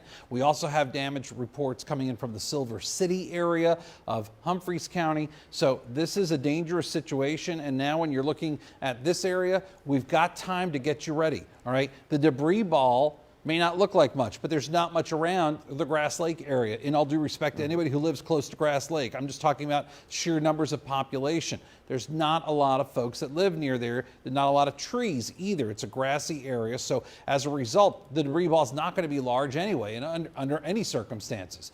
But now, as we're going to start getting into western Holmes County, we're going to start getting into more trees. We're going to start getting closer to population centers such as Chula and a little bit of Wyatt. We are possibly going to see more problems unless this tornado just somehow starts to weaken or lift up into the sky, and I hope it does that. I'm all for it, but I'm just telling you right now that's not the case. Getting some reports here. Katie Fennell checking in on Facebook saying around up from Yazoo all the way up through Belzona, the sky just is lighting up constantly, just continually lit up. That is common in this type of situation. We do see lightning, which is frequent, if not just continuous, when you have tornadic activity like this. Another thing that we've been noticing with this is hail.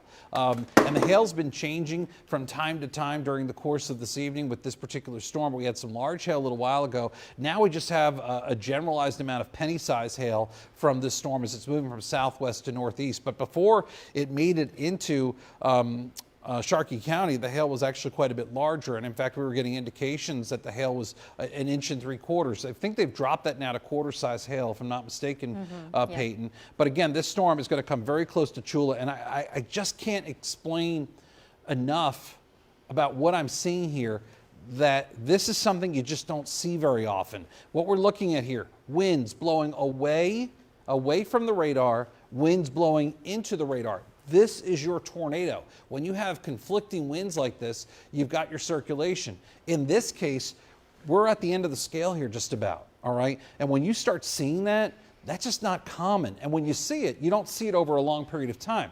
We've been talking about this, I don't know, 30 minutes now? It's been like this, maybe longer, this particular inflow and outflow field.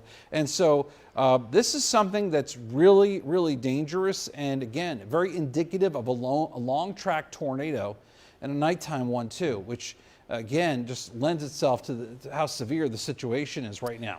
Areas of western Holmes County, please get ready. It is now moving in. Patrick. I was just going to say, let's back down into western Humphreys County really quick, because it looks like we may have something trying to spin up back over here closer to midnight.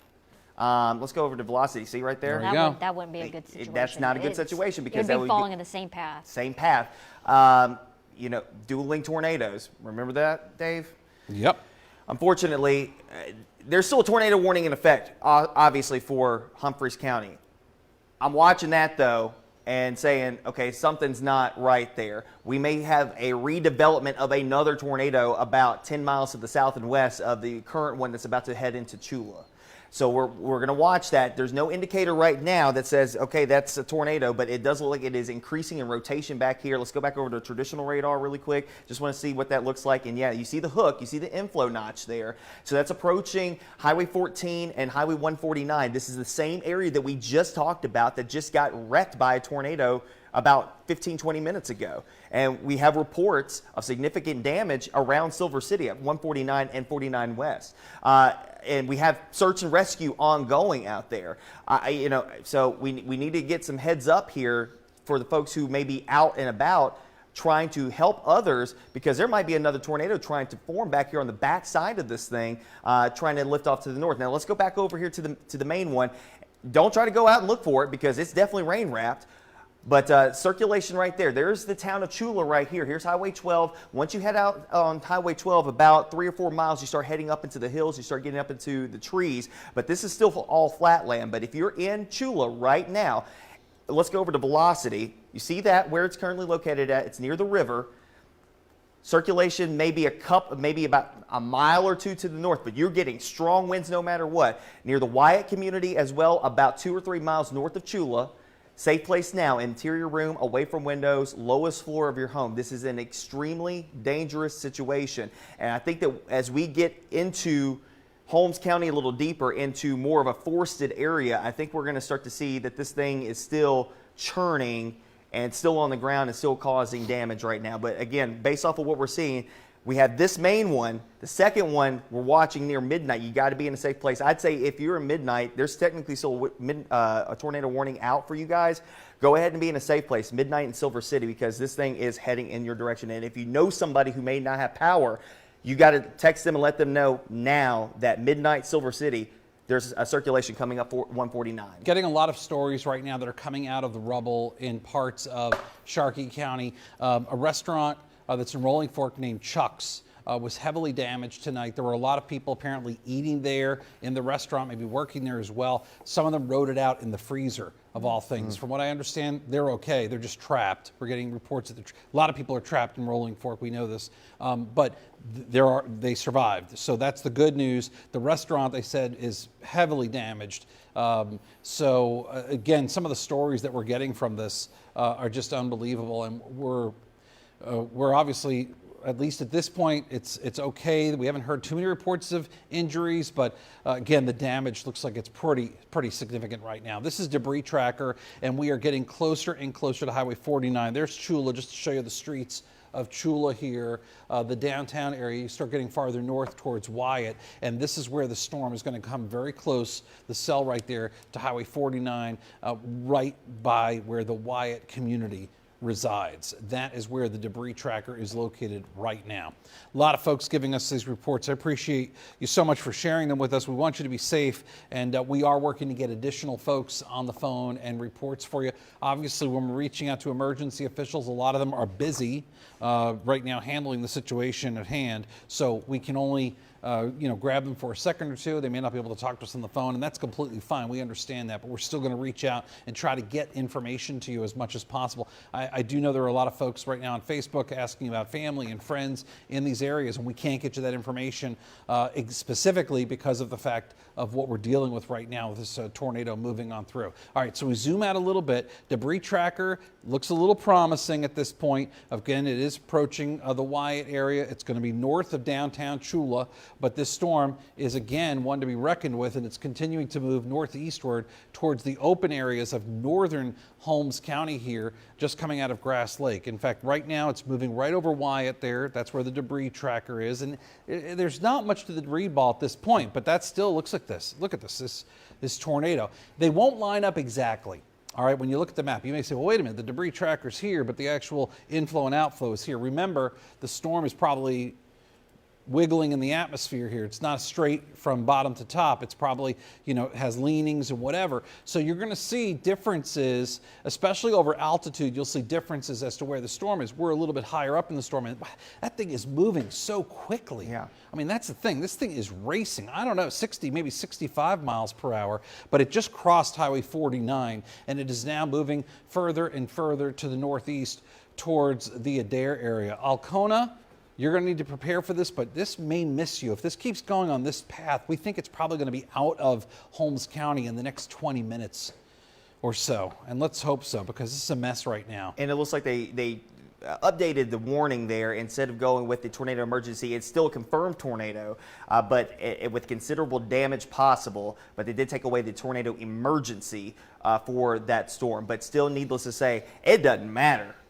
Tornado's a tornado, and we know it at this point. As we were looking, the debris signature may have lifted a little bit. It's going through a rural area, so we may have not seen very much, but it's about to go through not necessarily a more populated area, but it may be going through a more forested area. Because as you get up here past the bluff, that's when you start getting up in the hills and you start getting up into some trees here. So I think that based off of the indicators, and we know how strong these updrafts have been so far today, it wouldn't be surprised if we see that debris signature come up, and there's all indicators that this thing's probably still on the ground. So it doesn't matter, even if you don't have a debris signature or not, it's more than likely based off of just the rotational signature that this thing's still on the ground at this point in time.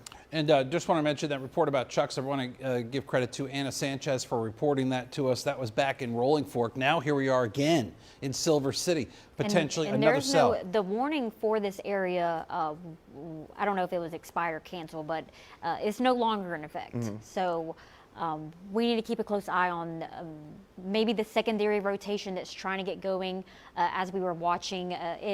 If there, we don't have any confirmation, of course, of anything on the ground, but and even with that scan, it looks maybe a little bit more intense as that now moves away from Silver City. So we're there's definitely rotation there. There's no doubt about that. Yeah, and that's just one to watch, but of course, not as intense as the one that we've been following. Yeah, this is something that I can tell you right now. This is stuff that they're probably going to put in textbooks, because this thing has just been, so well defined here for such a long period of time. What do you think? We're up to 50 miles now on this path?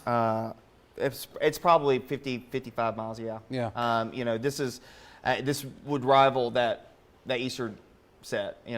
Back in 2020. And I was at school talk today, and somebody asked me, when was the last time that we had an EF4 or EF5 tornado? And I thought about it, and it was that Easter set, and then there was the one in Sandy Hook in Marion County the week later. We are no stranger to these things, but this part of the world, I don't think has seen a large tornado like this in quite some time, and especially one that has been long tracked like this. It wasn't terribly long ago that we just had the anniversary of the 1971 tornadoes through the South Delta. That's what he was just talking about when we were speaking. I believe it was the former mayor or the current. I can't remember. The former mayor. Okay, and he said that they haven't seen anything like it since then.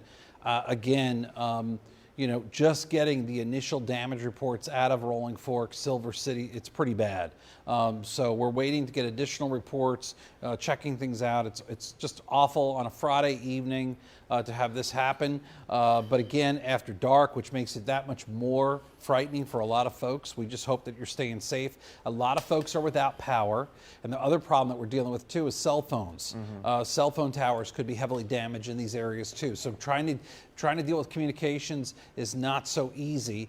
They're typically, just so you know how things work, typically even if all the cell phone towers are knocked out, police communications usually have another tier where they can still get communications out, regardless of whether you're using a cell phone tower. Now, a lot of times it's satellite or it's a different form of communication. So I just want you to know that, but not a place you want to be in this situation. Peyton. We are getting reports of severe destruction on Jackson Avenue in Silver City, numerous entrapments with significant injuries. So that's something that we definitely do not want to hear. Yeah, I saw some communications. I couldn't verify it, but I saw some communications from Pafford and some of the ambulance companies, and they were talking about the size of the tornado that they were getting reports of. Let's share good news wherever we find it, okay? The debris ball isn't that impressive at all. It's barely existent right now with this storm. That's the great news. The bad news is we have a well-defined circulation here that is still sitting in the northern part of Holmes County. This will exit Holmes County by about 9:15. So in about 10 minutes or so, we will have this exit the area, and that's certainly some good news. Let's take a look at the rest of the region here real quick. Let's do regular radar for just so folks that may not be in this area get a perspective, because we want to know what's still in store for this evening. All right, so the metro is just seeing scattered showers. The bad stuff is right here, Holmes County moving northward. We have to pay very close attention to this. What you see here west of Vicksburg, up through Rolling Fork to Silver City, more thunderstorm activity trying to develop, and we're not theoretically in the clear until we get rid of this. This is the back end of that storm system. So I just want to let you know that we still got a little ways to go here before we can let our guard down. We are all under this, most of us are under this tornado watch until midnight tonight. I say most of us. The southernmost counties have not been included in the tornado watch. All right, but right now, we've got a long track tornado that continues moving through northern Holmes County. Doesn't look maybe as impressive on regular radar as it did, I don't know, 10, 20, 30 minutes ago, but you get the idea, and it's just about to cross the border here and be outside of Holmes County and basically moving into north central Mississippi away from our viewing area before long. But we still have these thunderstorms that are lurking out there in the lower delta, and that line of storms, as it moves into more instability, could cause problems. Patrick. Just seeing some reports coming in. A few miles north of Chula, near the Wyatt area, trees and power lines are down, still assessing damage up that way. And looks like a new watch is probably going to come out that's going to be downstream of this one that's currently in effect. And to your point, Dave, when we were looking at the hour-by-hour forecast today, let me tell you, that model has played out almost perfectly today. Look, debris ball signature right there. There we go. There it is. Get in those hills, and next thing you know, it's on the ground. And it's probably bouncing right now. That's the whole thing. And it probably has never left the ground. It just was moving over an area that wasn't no debris. No debris. Yeah. Even though that we know that trees are down in this area right now along 49 East, which we're just now getting that word in. The thing is that as I mentioned earlier, we tracked that first storm that went up through Rankin County and Simpson County. That was well defined on our hour-by-hour forecast model this morning, okay? And it never left. It was on there for 3 consecutive runs.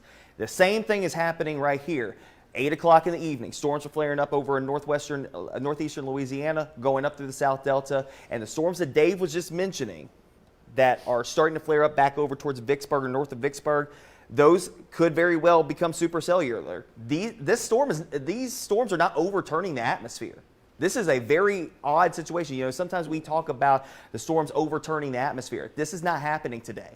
Until that squall line comes through here, the atmosphere is not going to overturn. So this thing is going to be rocking and rolling until it's done with us. We've been talking about that pressure cooker. Well, the pressure cooker is done, and it blew its top this afternoon. Again, tornado on the ground here, moving up through northern portions of Holmes County. Let's zoom in a little bit closer. Again, this would be like up here near Black Hawk and Oconto, across Highway 17 here soon enough. And you see some of these roads here. Let's see here. This will be Banks Road, Providence Road, High Cotton Road, as well as Phillips Road, Randall Road. I think that's Old Man Road. Again, needless to say, this is moving off to the north and east. This will cross 17 north of Lexington, but you may have a Lexington address if you're on the north side of town, heading up Highway 17, heading up towards the Carroll County line. But right now, definitely tornado down on this one.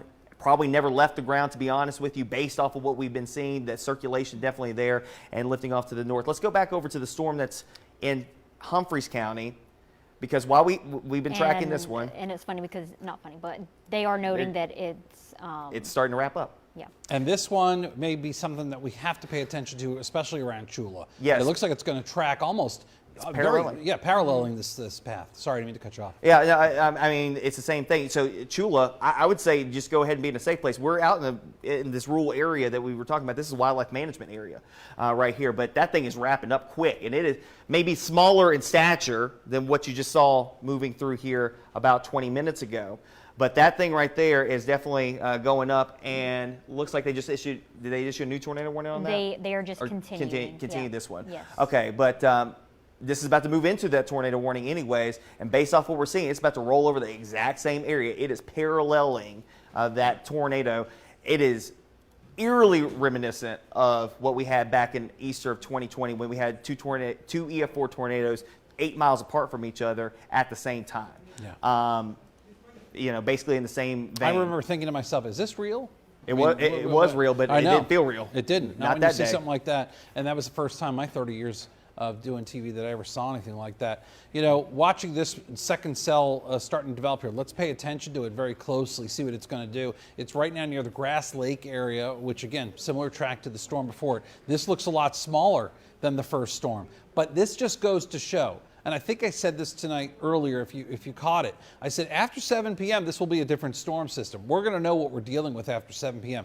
During the day, you pretty much have the sunlight that acts as the fuel. But at night, this tells you what true ingredients are out there. We just had a tornado come through this area, folks. Didn't do a thing to the atmosphere. Did not do a thing. In fact, probably fed off of it, honestly, is what it did. And so I'm letting you know that while this one cell here is about to exit Holmes County, we got this other guy here near Grass Lake, and we have to pay close attention to it because, again, if this one didn't take out the atmosphere and knock it down a notch, this one's just going to feed off of it as well. There's no reason to believe any otherwise. So that's really what we're looking at here. Let's look at the regular radar for a second because I want to show folks, even if you're not getting the tornado and you're still in Holmes County, you still have this very intense rainfall. All the way back to Belzona, it's raining hard. It's raining in Silver City, where there's significant damage that's been reported and injuries too. And so we go a little bit further out. Let's get the bigger picture again for everybody so they can get an idea. We still have this line of storms that we got to watch. It's coming out of Sharkey and Issaquah counties. It's headed for Warren. It's headed for Yazoo, and it's headed for Holmes counties. And then we can't turn our heads on this. This isn't producing any tornadic weather at this point in time, but this really is representing the back edge of the storm system, which is still a few hours away. Big story, though, for tonight is significant tornado damage and injuries being reported in Rolling Fork, as well as Silver City, Mississippi this evening from a large and also a significant tornado that struck the area. You can see debris ball right now just south of the border here. It's about to move into the north central, that'll be Montgomery County, and then come out a little bit more. That's the debris field there, and then come out a little bit more. We're going to go farther west, and that's where we're going to pay attention to what's happening near Grass Lake. No debris signature with it right now. But this particular storm is also racing northeastward, and this will be placed into that same tornado warning area within the next couple of minutes. It's moving very quickly, and this is going to track just north of Chula. Sound familiar? It's going to track just north of Chula across Highway 49. This is a circulation at this point. This is not the same thing as this tornado that is now crossing the line and moving out of Holmes County. So somewhat of some good news that the worst of the storm is now exiting our viewing area, but we still have to pay very close attention to what this particular cell is starting to do. Patrick? I was going to say, I was just kind of seeing if they were going to go ahead and issue a new warning on this, but, it's running into the same warning. Yeah. So it kind of covers it no matter what. Even if this is not producing a tornado, it has the look of it, and we're already on the air, so we might as well go ahead and talk about it because this thing's going to head in your direction, the same spots that we literally just talked about not terribly long ago. As this one's leaving, this one's heading out now, past Acona up towards Black Hawk and Highway 17. Up here in southern portions of Carroll County, northern portions of Holmes County. If you're in Lexington, again, the second one's going to pass north of you too, but still, it's there. It's unmistakable. Let's go over to debris signature and see if we see anything. And nothing of note, not like what we saw obviously earlier. That's good news. Let's hope that it stays that way. But just based off of that, it's hard to mistake that something could try to get going with this. On the broader scale, the one thing I try to emphasize today, and I think all of us try to emphasize, not everybody's going to see storms. We've been talking about storms up here in the South Delta for the last hour and a half now, and we really haven't talked about everybody else. I understand if you're in Jackson, if you're in Brookhaven, you're in Macomb, it's been quiet here recently. There's some rain showers out here. I get it. I understand. But unfortunately, we know that we had a tornado come rolling through Rolling Fork, without a doubt. Injuries reported. We know without a doubt Silver City got hit by a tornado, same one. And that storm is now exiting out of the area, heading up towards the north and east, heading up in the southern portions of Carroll County. There is the wording, and I said today, there might be few, but they might be mighty. And there's your few and mighty right there. We're still looking at the squall line out to the west. We've still got to get this to shift through here. Once that's through, things will improve. Tomorrow's going to be a great day. Tomorrow's going to be a great day, okay? but we got to get past this. But if you have a tornado come through your backyard, it's not going to be a great day, no matter what, no matter how you shake it. Even if it's beautiful outside and 82 degrees outside, like we're forecasting tomorrow, it's not going to be a great day for you guys, because you got to deal with a whole new outlook on life very quickly. Again, storm exiting out towards the north and east, heading up into Carroll County. So the lead circulation that we've been talking about that has been on the ground since, I would say, probably northern Issaquena County, is now moving up into Carroll County. So we know we probably have some folks up here in southern Carroll County that are watching this. It's crossing 430 and heading up towards the north. It will cross 55, probably up near Winona and Baden, between Winona and Baden. So up near Carroll County, Montgomery County, here very shortly. That secondary circulation, watching that closely. Chula, Wyatt, Highway 49 East, it will cross there here shortly. Go ahead. I'm sorry, I thought they were issuing they downstream the warning from Carroll County, but I didn't know if it was for that new rotation. Yeah, I mean, it's inside the polygon Yeah. now. And, you know, it was the same thing that happened earlier when it was in Humphreys County. It was like, it was just there inside of the polygon, so just kind of let it ride. But the fact is that it's there, and it is possible that we could have to tangle with that. Like you said, a new tornado warning just came out, and they did downstream that to include Baden and Winona and off to the north and east. So, again, that lead circulation finally exiting, new circulation approaching 49 east. And as we mentioned, again, few but mighty, and this has been the mighty up here in the South Delta. Dave? Let's go over to Maggie Wade right now. She's also covering the storm for us this evening, and she's got an interview with MEMA and the latest information as to what they're covering. Maggie? All right, Dave, thank you so much. Right now, Mallory White is on the phone with us. She is the communications director for the Mississippi Emergency Management Agency. And what are you hearing right now in terms of Rolling Fork? I know that you have some teams that are headed that way. Yes, so we do have state search and rescue assets that are deploying. They're asking for a full task force to go, particularly to the Rolling Fork area, along with state health assets. They're headed up to the local hospital in that area as well to assess any potential damage to the building, to the facility, and to ensure that those patients are taken care of, or if they need additional assistance, they are there. And so we're currently coordinating with our state human services as well to assess any of the needs of those that may have been displaced or affected by the severe weather. And then, of course, whenever it's daylight, we are going to have a real look at just how extensive this damage is, and MEMA will begin those damage assessments along with the locals. Something that we do during something this severe, we've already alerted FEMA, and they are monitoring as well. At this time, though, we don't have any reports of injuries or fatalities. It is still very soon. Right now, our locals are focused on life safety and those search and rescue missions right now. And when we think of search and rescue, that indicates that there are people who are possibly trapped due to this severe weather. Is that correct? That is what we think, and so that's what the state search and rescue assets are doing. They're going up there to assess the situation and to assist in any way possible where they can. Now, we also, again, because we know that something has happened here, we believe it was a tornado. You don't have any numbers at this point. Everything is preliminary because, as you said, emergency officials right now are on the ground trying to save lives and find out exactly what's going on. Exactly, and so right now they're making sure that people are alive, people are accounted for, so they're not really focused on counting the number of houses that are damaged. They're making sure that the people are accounted for, and that's their main priority, life safety. And so we know that whenever a local entity may get overwhelmed, state resources are going to be needed. Well, we've already started deploying those to those locals to ensure that they have every asset that they need to make sure that they're successful in their mission. And just to be clear, Mallory, right now it seems that officials there are asking for this help because of all the damage and what has happened in Rolling Fork. Is that right?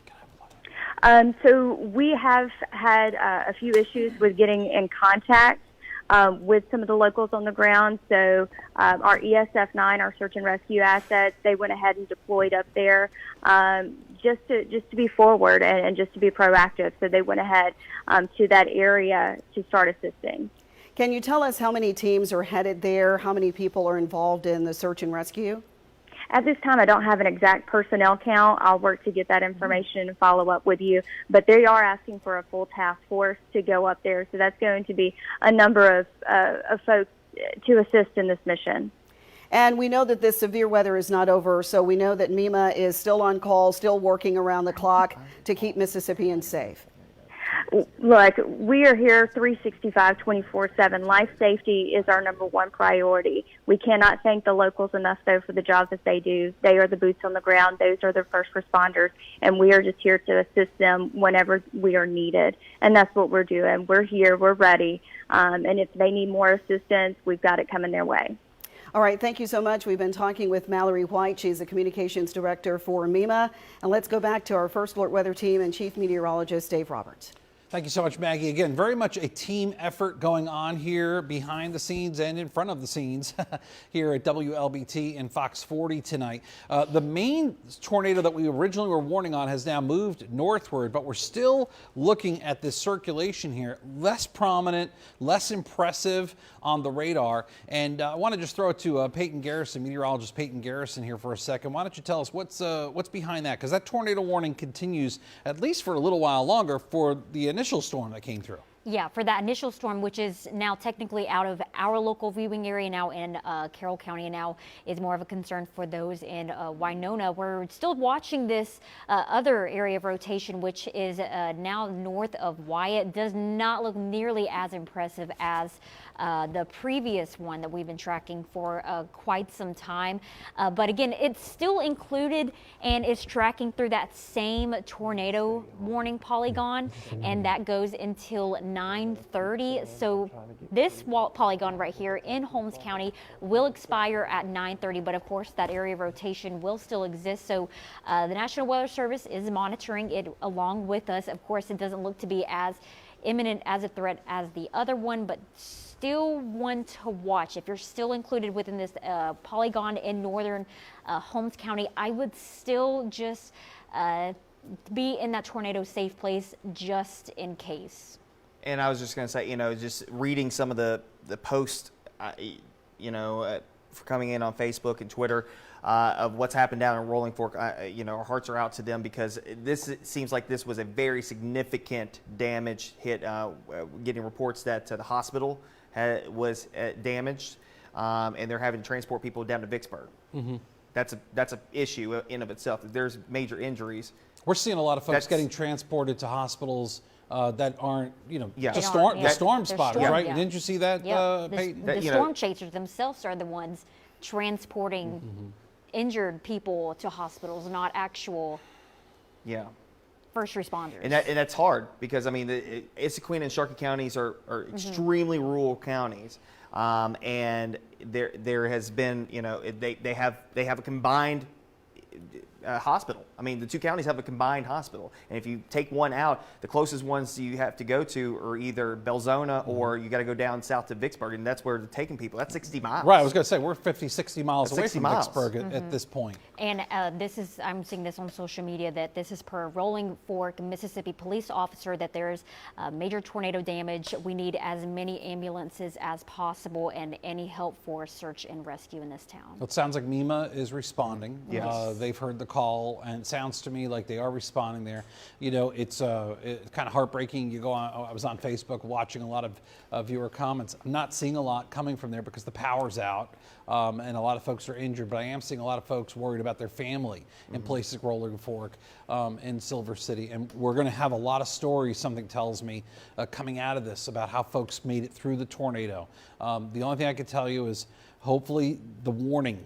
We were on the air quite a bit in advance of this tornado hitting Rolling Fork, but still, did folks get the warning? Yeah. Did they know about the warning? We have different ways of getting you warnings. There's people that pay attention to the TV. There's people that live on Facebook. There's people that pay attention to our apps We push these alerts. You can have settings on your phone where you get the tornado warnings. So getting the information, that wasn't the problem. The question is, did folks get that information? And that's the real crux of what went on tonight. And I hope that whatever injuries we're dealing with are minor injuries. It does not look that way from the situation that's playing out, the reports that we are seeing. And again, we have to be very careful too in some of the pictures that we share with you on TV, because we can't just grab someone's post and put it on TV and say, here you go, because again, we have to verify it as a news organization. We want to make sure we're giving you the most accurate information. So we do take a pause, we take a step back sometimes, and instead of showing you what could be a gory sight or what could be, you know, possibly the wrong information, we don't want to do that. So we're working on getting you that. We have crews in that area right now, and as soon as we can get you a live report and we'll get you those videos, we will share them with you. But I want you to know it's a little bit different in this environment than when you're talking about social media. Yeah. So social media, people take a picture, they can share it. It could be of a tornado taken 3 years ago, and they will still look at the tornado. So we want to be very clear that once we're showing you something, that we vetted it and we made sure that in fact that is related to Rolling Fork or Silver City. And a sidebar, you see the black box going up for the storm coming out for Winona. So you know, I know we got, that's outside of our viewing area, but I know we have some folks who travel up towards Winona, and you know, that's a big spot. That's I-55 and Highway 82. Those are two major roadways here in the state.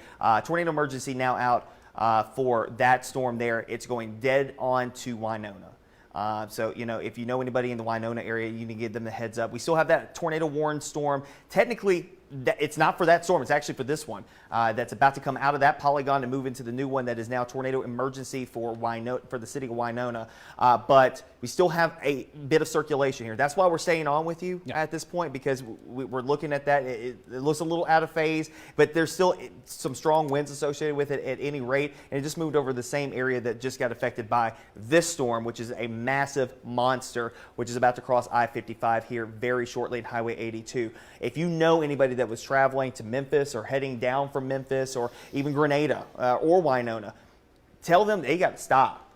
That thing's going to come across I-55 right there at the Winona exit. This is a dangerous situation. I was supposed to be one of those people, ironically. Yeah, you're supposed to be in Starkville I'm tomorrow. speaking in about 12 hours in Starkville at a storm conference in the morning, and I said I'm waiting out the storm. It might be middle of the night, but I'm going to get there nonetheless. What kind of presentation I give at 10 o'clock in the morning is probably remains to be seen. But the bottom line is I'm going to be talking about this event, and I want to tell you we're coming up on 9:30 here. We're going to shift our coverage a little bit. We're going to stay on, okay?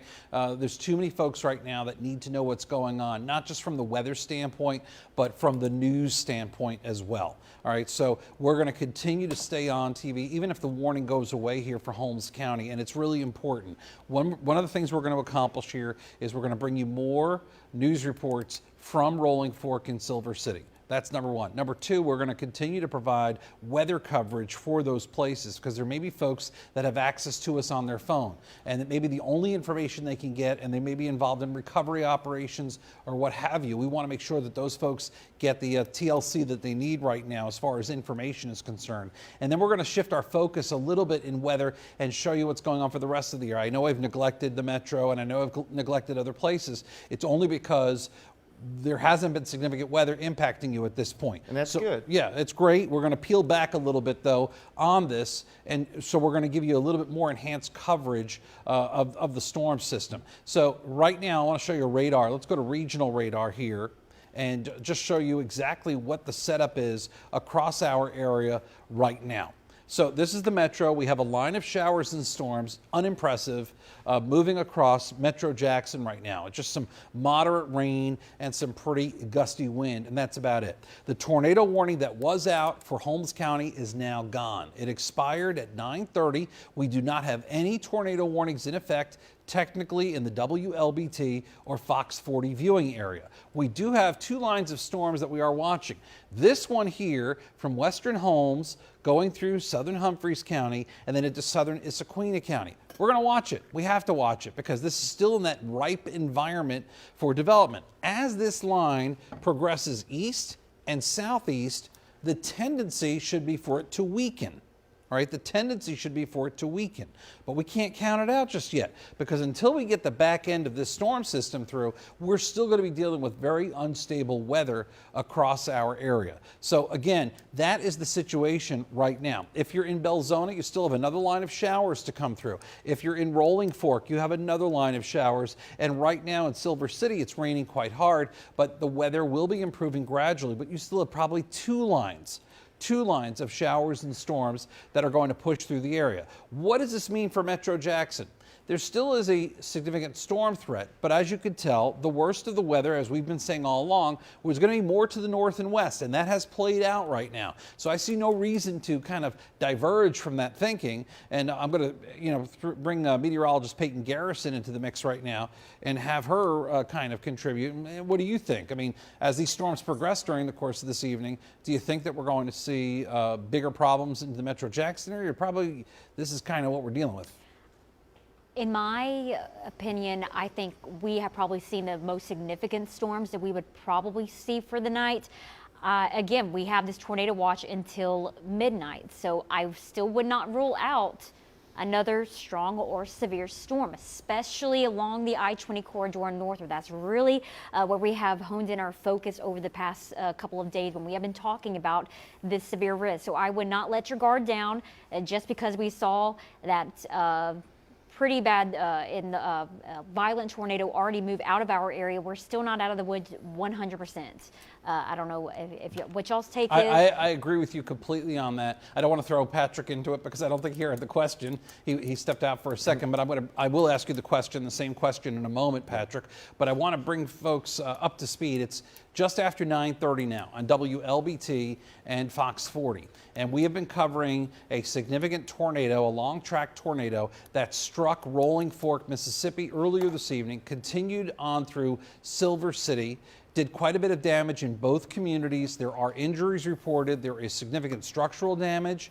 It's just really the scenes that we're getting, that we're being told of right now, pretty rough in those spots. And then that storm continued to move through Holmes County and exited out. But our two focus points, at least right now, are Silver City and Rolling Fork. They were hit very hard this evening. So we're staying on the air right now to provide weather information for folks that may not have access to much else at this point, but desperately need to know if it's safe to go from their home, if it's safe to do any kind of recovery. So we're going to do that. At the same time, our news department is efforting more ground reports. They have people in the field that are in both Sharkey and Humphreys counties right now, and we're going to be bringing you additional information as we get them. And we're still under a tornado watch. Yeah, and I was about to say, I was just back there in the newsroom. We do have Quentin Smith. He's almost to Rolling Fork. Okay. So we should be getting some reports from him soon. Him and Mike Evans. It's a good 60 miles, 65 miles. It takes an hour and a half up to get up there. Because even you can't. It's not a straight shot. You still got to deal with and then you got to get around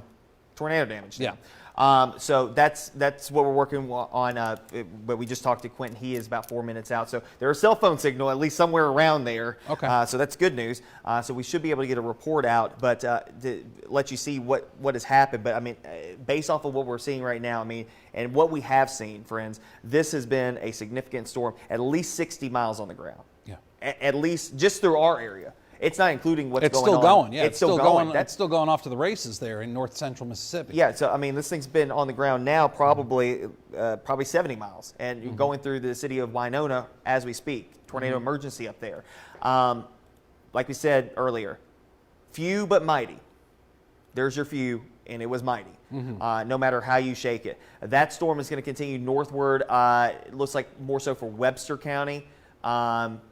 It should stay north. So if you know anybody around Starkville, Mississippi State, that should stay north of there, heading up towards closer to like Clay County and Webster County. But at any rate, friends, this has been a very significant scenario that has played out, unfortunately, for our friends in the South Delta. I really think that this thing started in northern Issaquah County, just south of Myersville, and worked its way up past Rolling Fork, just east of Anguilla, all the way up to Silver City and Midnight, and eventually made its way across Highway 12, and it probably was on the ground even when we lost to that debris signature as it was moving across 49 West. We have reports of trees and power lines down up near the Wyatt community, just north of Chula, and eventually it dropped it again as it was moving across northwestern portions of Holmes County, north of the Highway 12 corridor, and has been on the ground ever since then, all the way up into now heading up towards Montgomery County, and it continues its northward track. You know, we like to say this. Sometimes if we're not talking about your town, that's a good thing. And for a lot of you tonight, it has been, okay, get off the air. I get it. I understand. But for the folks, as we mentioned earlier, we're trying to get as much information because we know what's happening right now. We're seeing people on Facebook asking for help, and we're trying to get that information verified and get that information to you. As far as we know that the Sharkey-Issaquena Hospital has been damaged. They are having to divert people to other hospitals in the area. A lot of them are heading southward to Vicksburg. That is a good, that's a good 45-minute drive at least, and that's if you're booking it. And that's a windy, twisty road there on Highway 61 as you're coming down through southern portions of Sharkey County heading out towards Issaquena. Needless to say, you know, and we were just talking about it, it's not necessarily first responders, it's some of these storm chasers that have been out there. And unfortunately for them, they're about to get hit with another storm. Now, thankfully, this is not severe. Right now, this is not severe coming through Greenville, through central and southern portions of Washington County, heading out towards Glen Allen and Hollandale. But that is moving towards the east and southeast. This is your squall line that will just kind of lay itself down to the south here over the next couple of hours, and eventually will just kind of lazily finish itself over our area tonight into early tomorrow morning. We'll probably have some rain even tomorrow morning. But I don't think it's going to be very long lasting, and if anything, it's probably just a couple showers prior to sunrise. But needless to say, this is a dangerous situation that has unfolded. Again, in the metro area, thank your lucky stars that you're not dealing with what these people up in the South Delta are dealing with tonight, and will have to deal with for the next forever, however long. It's a different world 60 miles northwest of Jackson right now. And, Patrick, I want to put you on the spot, if you will. By the way, this is Patrick's second shift today. Appreciate you coming back. And I really do appreciate you coming back. But what do you think's going to happen here? We've got two lines of storms, and that seems to be it.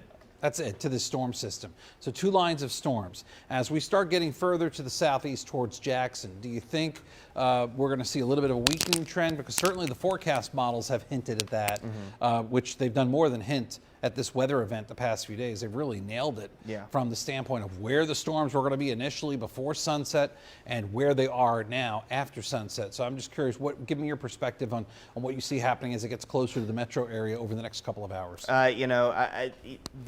The model picked up on these two different lines at this point in time, at 9:30 at night, 10 o'clock, two different lines. If nothing really flares up in this line, again, this line's probably not going to be as impressive on the back end. Now, it's going to come down cats and dogs for a bit, but this line's probably not going to be as intense than this line. So if anything can flare up, it's going to be in this line right here. And let's go on to velocity, Peyton. And I just want to see if there's anything that's trying to rotate in this line. And the positive note here, nothing's really standing out. So that's good news. Let's hope that that's the case. We said earlier that even with the one thunderstorm that we had move through southern Rankin County, the one thunderstorm that moved through Simpson County, that storm was out on its own, and that was a textbook. If you were to look at a textbook on meteorology and talk about a supercell thunderstorm, that was it, as it was moving through Simpson County earlier today. As far as we know, we have not heard any damage from that, and that is good news, okay? And let's outside of the trees down. So we knew there was trees down over the Pinola area along Highway 28. Outside of that, we haven't heard any other reports coming from there. We may hear some delayed reports later, but right now we haven't heard anything outside of those trees down in the Pinola area. But this area here, again, we had a streak, and for all intents and purposes, at least a half a mile wide, and possibly upwards of a mile-wide tornado going through. It's a lot. Many storm chasers did report potentially a mile wide. Yeah. So. I've heard an unconfirmed report of it being 2 miles wide, and that just seems Yeah. unbelievable. Well, the reason why that seems unbelievable because the Baskerville tornado was only 2.25 miles wide. Right. And that's the third largest tornado on record. Yeah. In the United States. Yeah, in size like that. Yes. So I think that you know, in width, excuse me. Mm-hmm. So I think that you know, let's hope it wasn't 2 miles wide. Yeah. Okay. But the damage we're seeing, at least initial reports, it's quite significant.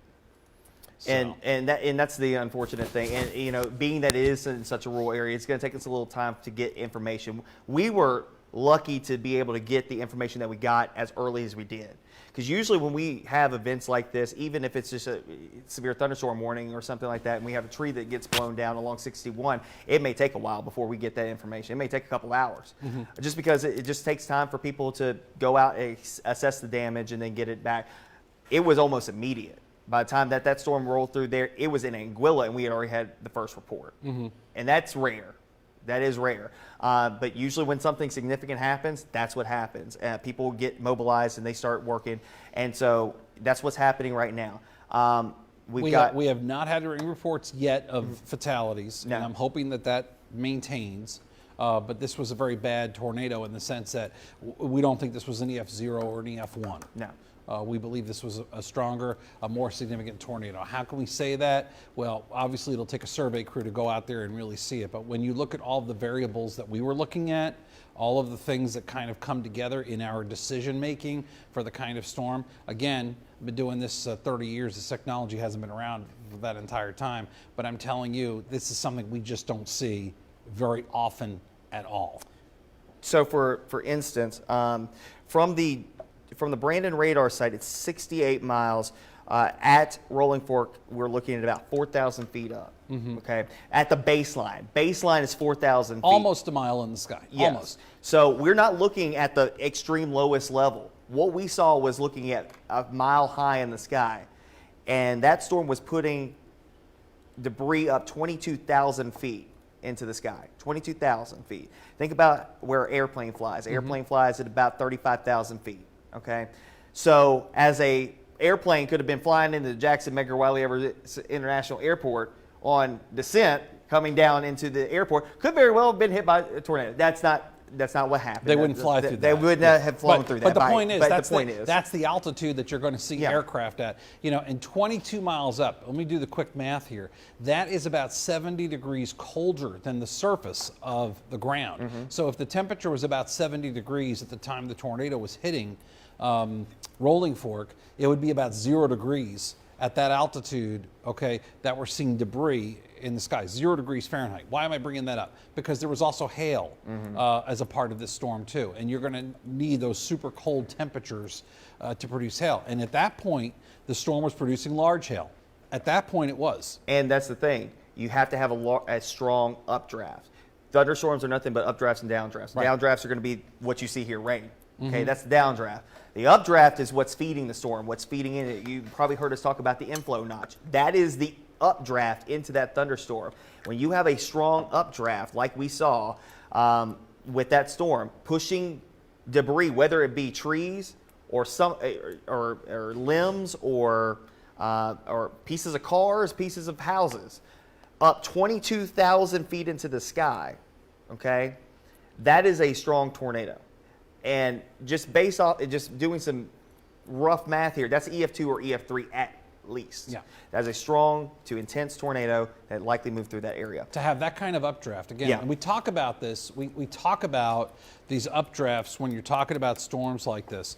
And Peyton brought it up earlier tonight.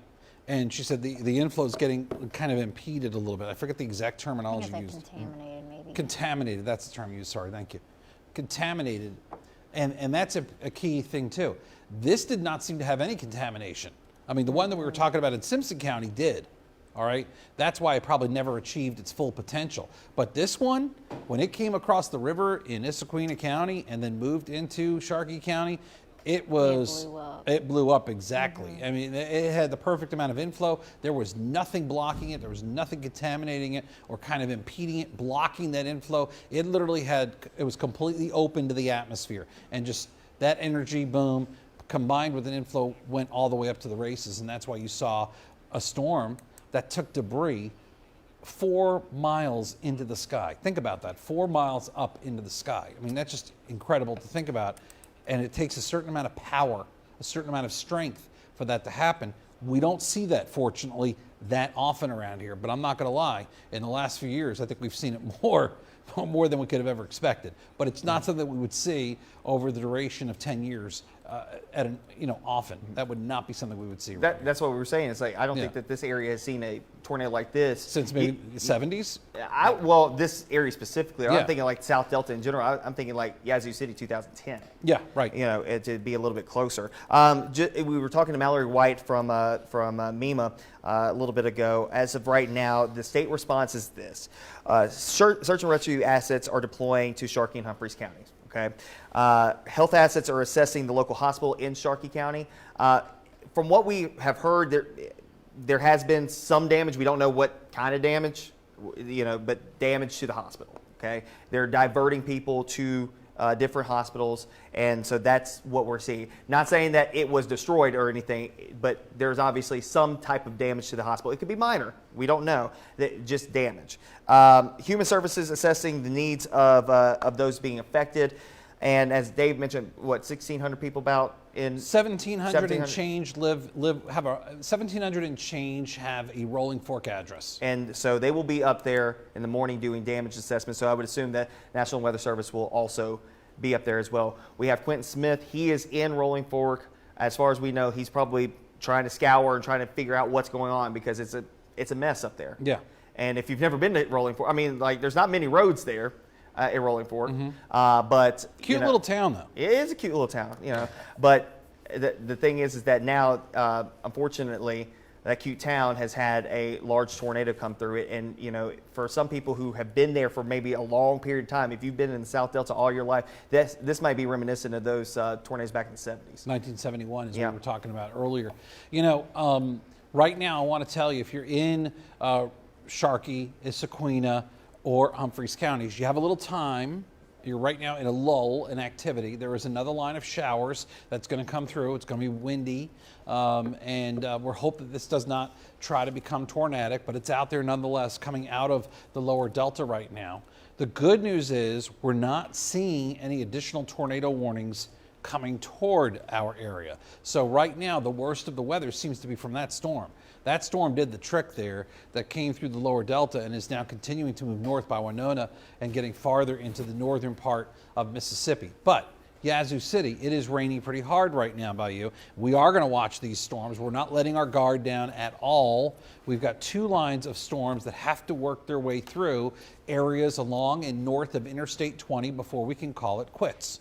And so at this point in time, we're just not confident enough that we can turn our backs on this weather just yet. And that's why we're staying on the air. The other reason we're staying on the air is we're going to be bringing you special coverage here in just a few we've been doing it all night, but we're going to bring you special coverage during our newscast coming up at 10 o'clock on WLBT with Quentin Smith live up there. I believe we have don't we have someone else up there too?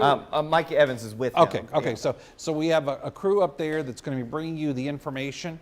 And this is going to be an ongoing thing. We're going to be doing a lot more reporting on this through the weekend. Daybreak tomorrow is going to reveal a much different scene than what we're going to show you tonight. So want to make you aware of that. But again, a significant tornado struck 2 municipalities in our area that we know of.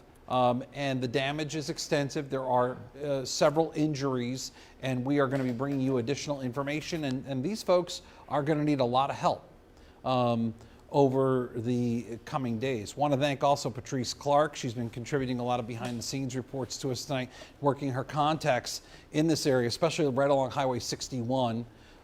So she has a lot of people that she knows in that area. And so we appreciate, again, the team effort that everybody's been putting in here at WLBT and Fox 40. Let's go back to the regional radar now and just show folks what we look like in its entirety. All right, so I know you live south of Interstate 20 and you say, wow, you've been talking a lot about storms tonight, and what about me? Well, we just don't expect a lot to happen for you, okay? At this point, scattered showers. Again, the main ingredients, the thrust of these ingredients seems to be along and north of Interstate 20. And as you can see here, as these lines are entering the mix, notice how they kind of just drop off. right here, the southern ends, they drop off. Now, this could be a problematic area in the sense that if we see additional storms forming on these southern ends, they could then take advantage of that inflow, all right, or updrafts, but we're not seeing that. That's just not what we're seeing right now. We did see it with this guy, the one that's right on the edge of your screen there that's moving north. So right now, we're looking at this trend, and the trend's making us feel a little bit good at the present time, and we're going to go with that, but we still have to remind you, we do have a tornado watch in effect for much of the area, and that goes until midnight tonight. And then you've got Holmes and Yazoo counties here where we're seeing some showers and thunderstorm activity that's still flaring up. And then we've got really gusty winds out there too. So that's the other thing. We can put on lightning tracker just for a second, Peyton. I just want to take a look, see what kind of lightning these storms are generating. So we got a little bit of action here near Yazoo City. And then we've got more lightning action just south of Greenville. But of course, no more numerous than what we're seeing right there. And that is something else right there just to the north of our viewing area. So that's where a lot of the activity is. Why do I point out the lightning?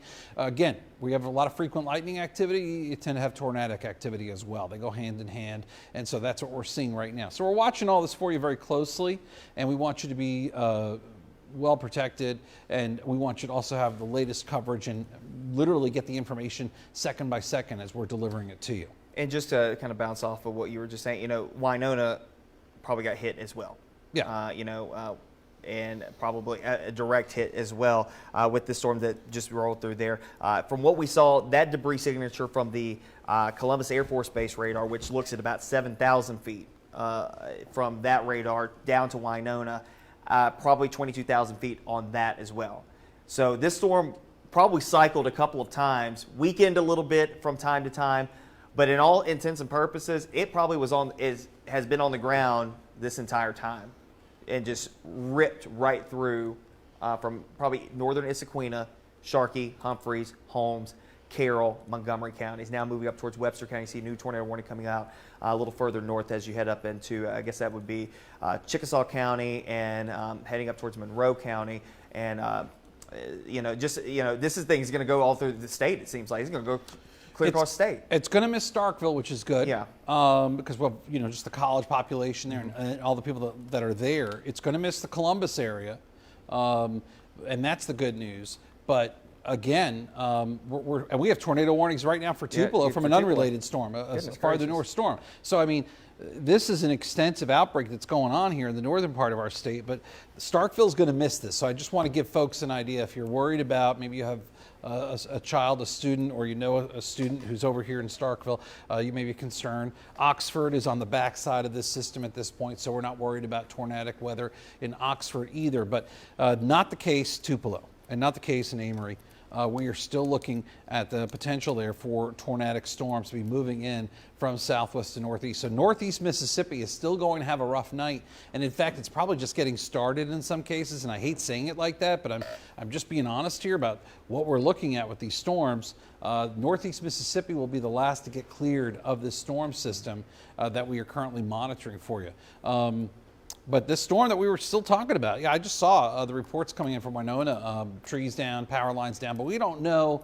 Again, it's just so fresh and so new. It's right there. We're not going to have additional reports on that for a little while. But at least in our area, again, very upsetting, the reports that we are getting from Rolling Fork and the reports that we are getting from Silver City. And the roads being accessible is another issue as well. We haven't heard any problems, which is weird. Yeah. We haven't heard people say the roads are blocked. We just have tons of damage. Yeah, we have tons of damage. It is kind of weird. That I'm just saying. I don't, I wonder. It's not like we haven't seen the damage because, right.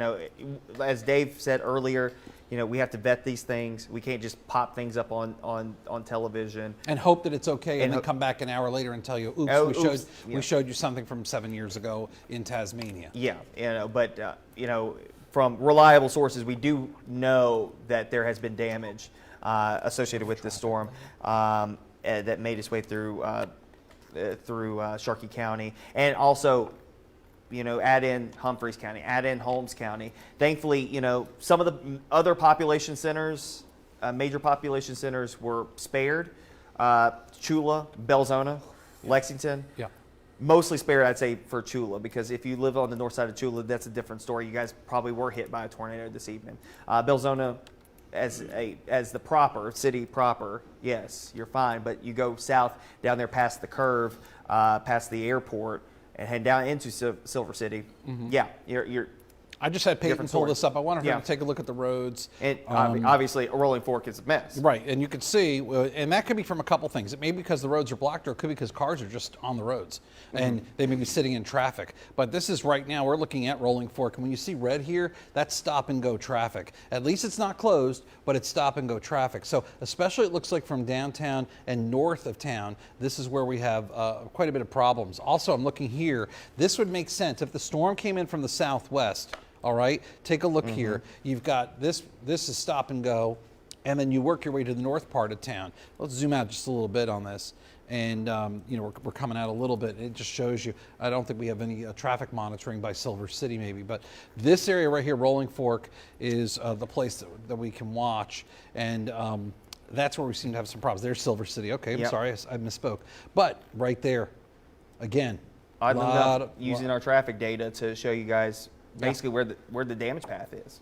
And this is something that, you know, we can really do that you know, specialized here to just give you an idea. We did this with the tornado a few years back that hit Auburn in Mississippi in the southwest part of Lincoln County, and it showed us pretty clear where the tornado damage was. And when we use this traffic data, you know, a lot of times you'll see this in the morning, but this is something that we can also use as a vital tool to kind of piece things together, where there are problems, where there are road problems. And right now the focus is Silver City as well as Rolling Fork.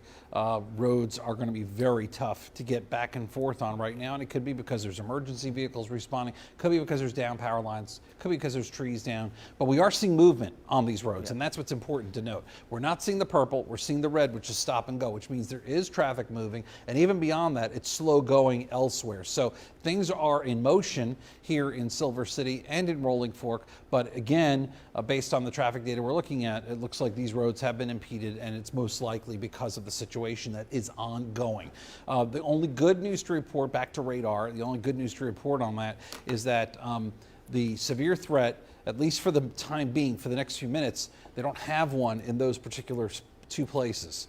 All right, so this is the line of storms that's still coming that way, but at least now they're behind this line of storms. They can get a little bit of a break. I can't think of anything scarier or more frightening that you make it through, you survive a tornado, you come out to find all this damage, and it's just pouring rain pelting your face along with the wind. It's just something that I don't know. I just can't even imagine that. That's what these folks were dealing with tonight, okay, in Silver City and in Rolling Fork. That's what they were dealing with. They came out of the storm, okay, and it wasn't like the storm just stopped. No, it was pouring down rain on them. It was still the wind blowing in their faces. And without shelter, I mean, what can you do? What can you do in that situation? So you got to feel for these folks. And I know there are a lot of folks in the rest of our area that haven't been touched by tonight's weather. If the only thing that's you've been touched by is your lack of being able to watch normal programming on a Friday night on TV, but you have to understand this is a situation where we were able to be on TV for those folks that needed us, and we were able to warn well in advance that a significant tornado was coming for those places. And this is a situation you do the best you can. Even with a tornado coming for you, you do the best you can, you take shelter, you do what you think is right. And in some cases, it works out for you, and I'm hoping in all of these cases we have folks that are just injured. That will make me sleep a lot better knowing that. But at this point in time, we're still looking at a recovery operation going on and a search and rescue operation going on across Rolling Fork, where right now they are going to those places and they're assessing the damage. And there's a lot of folks that are needing hospitalization or at least medical care tonight, as we heard from Mima, and as we're hearing from a lot of people that are in the area right now.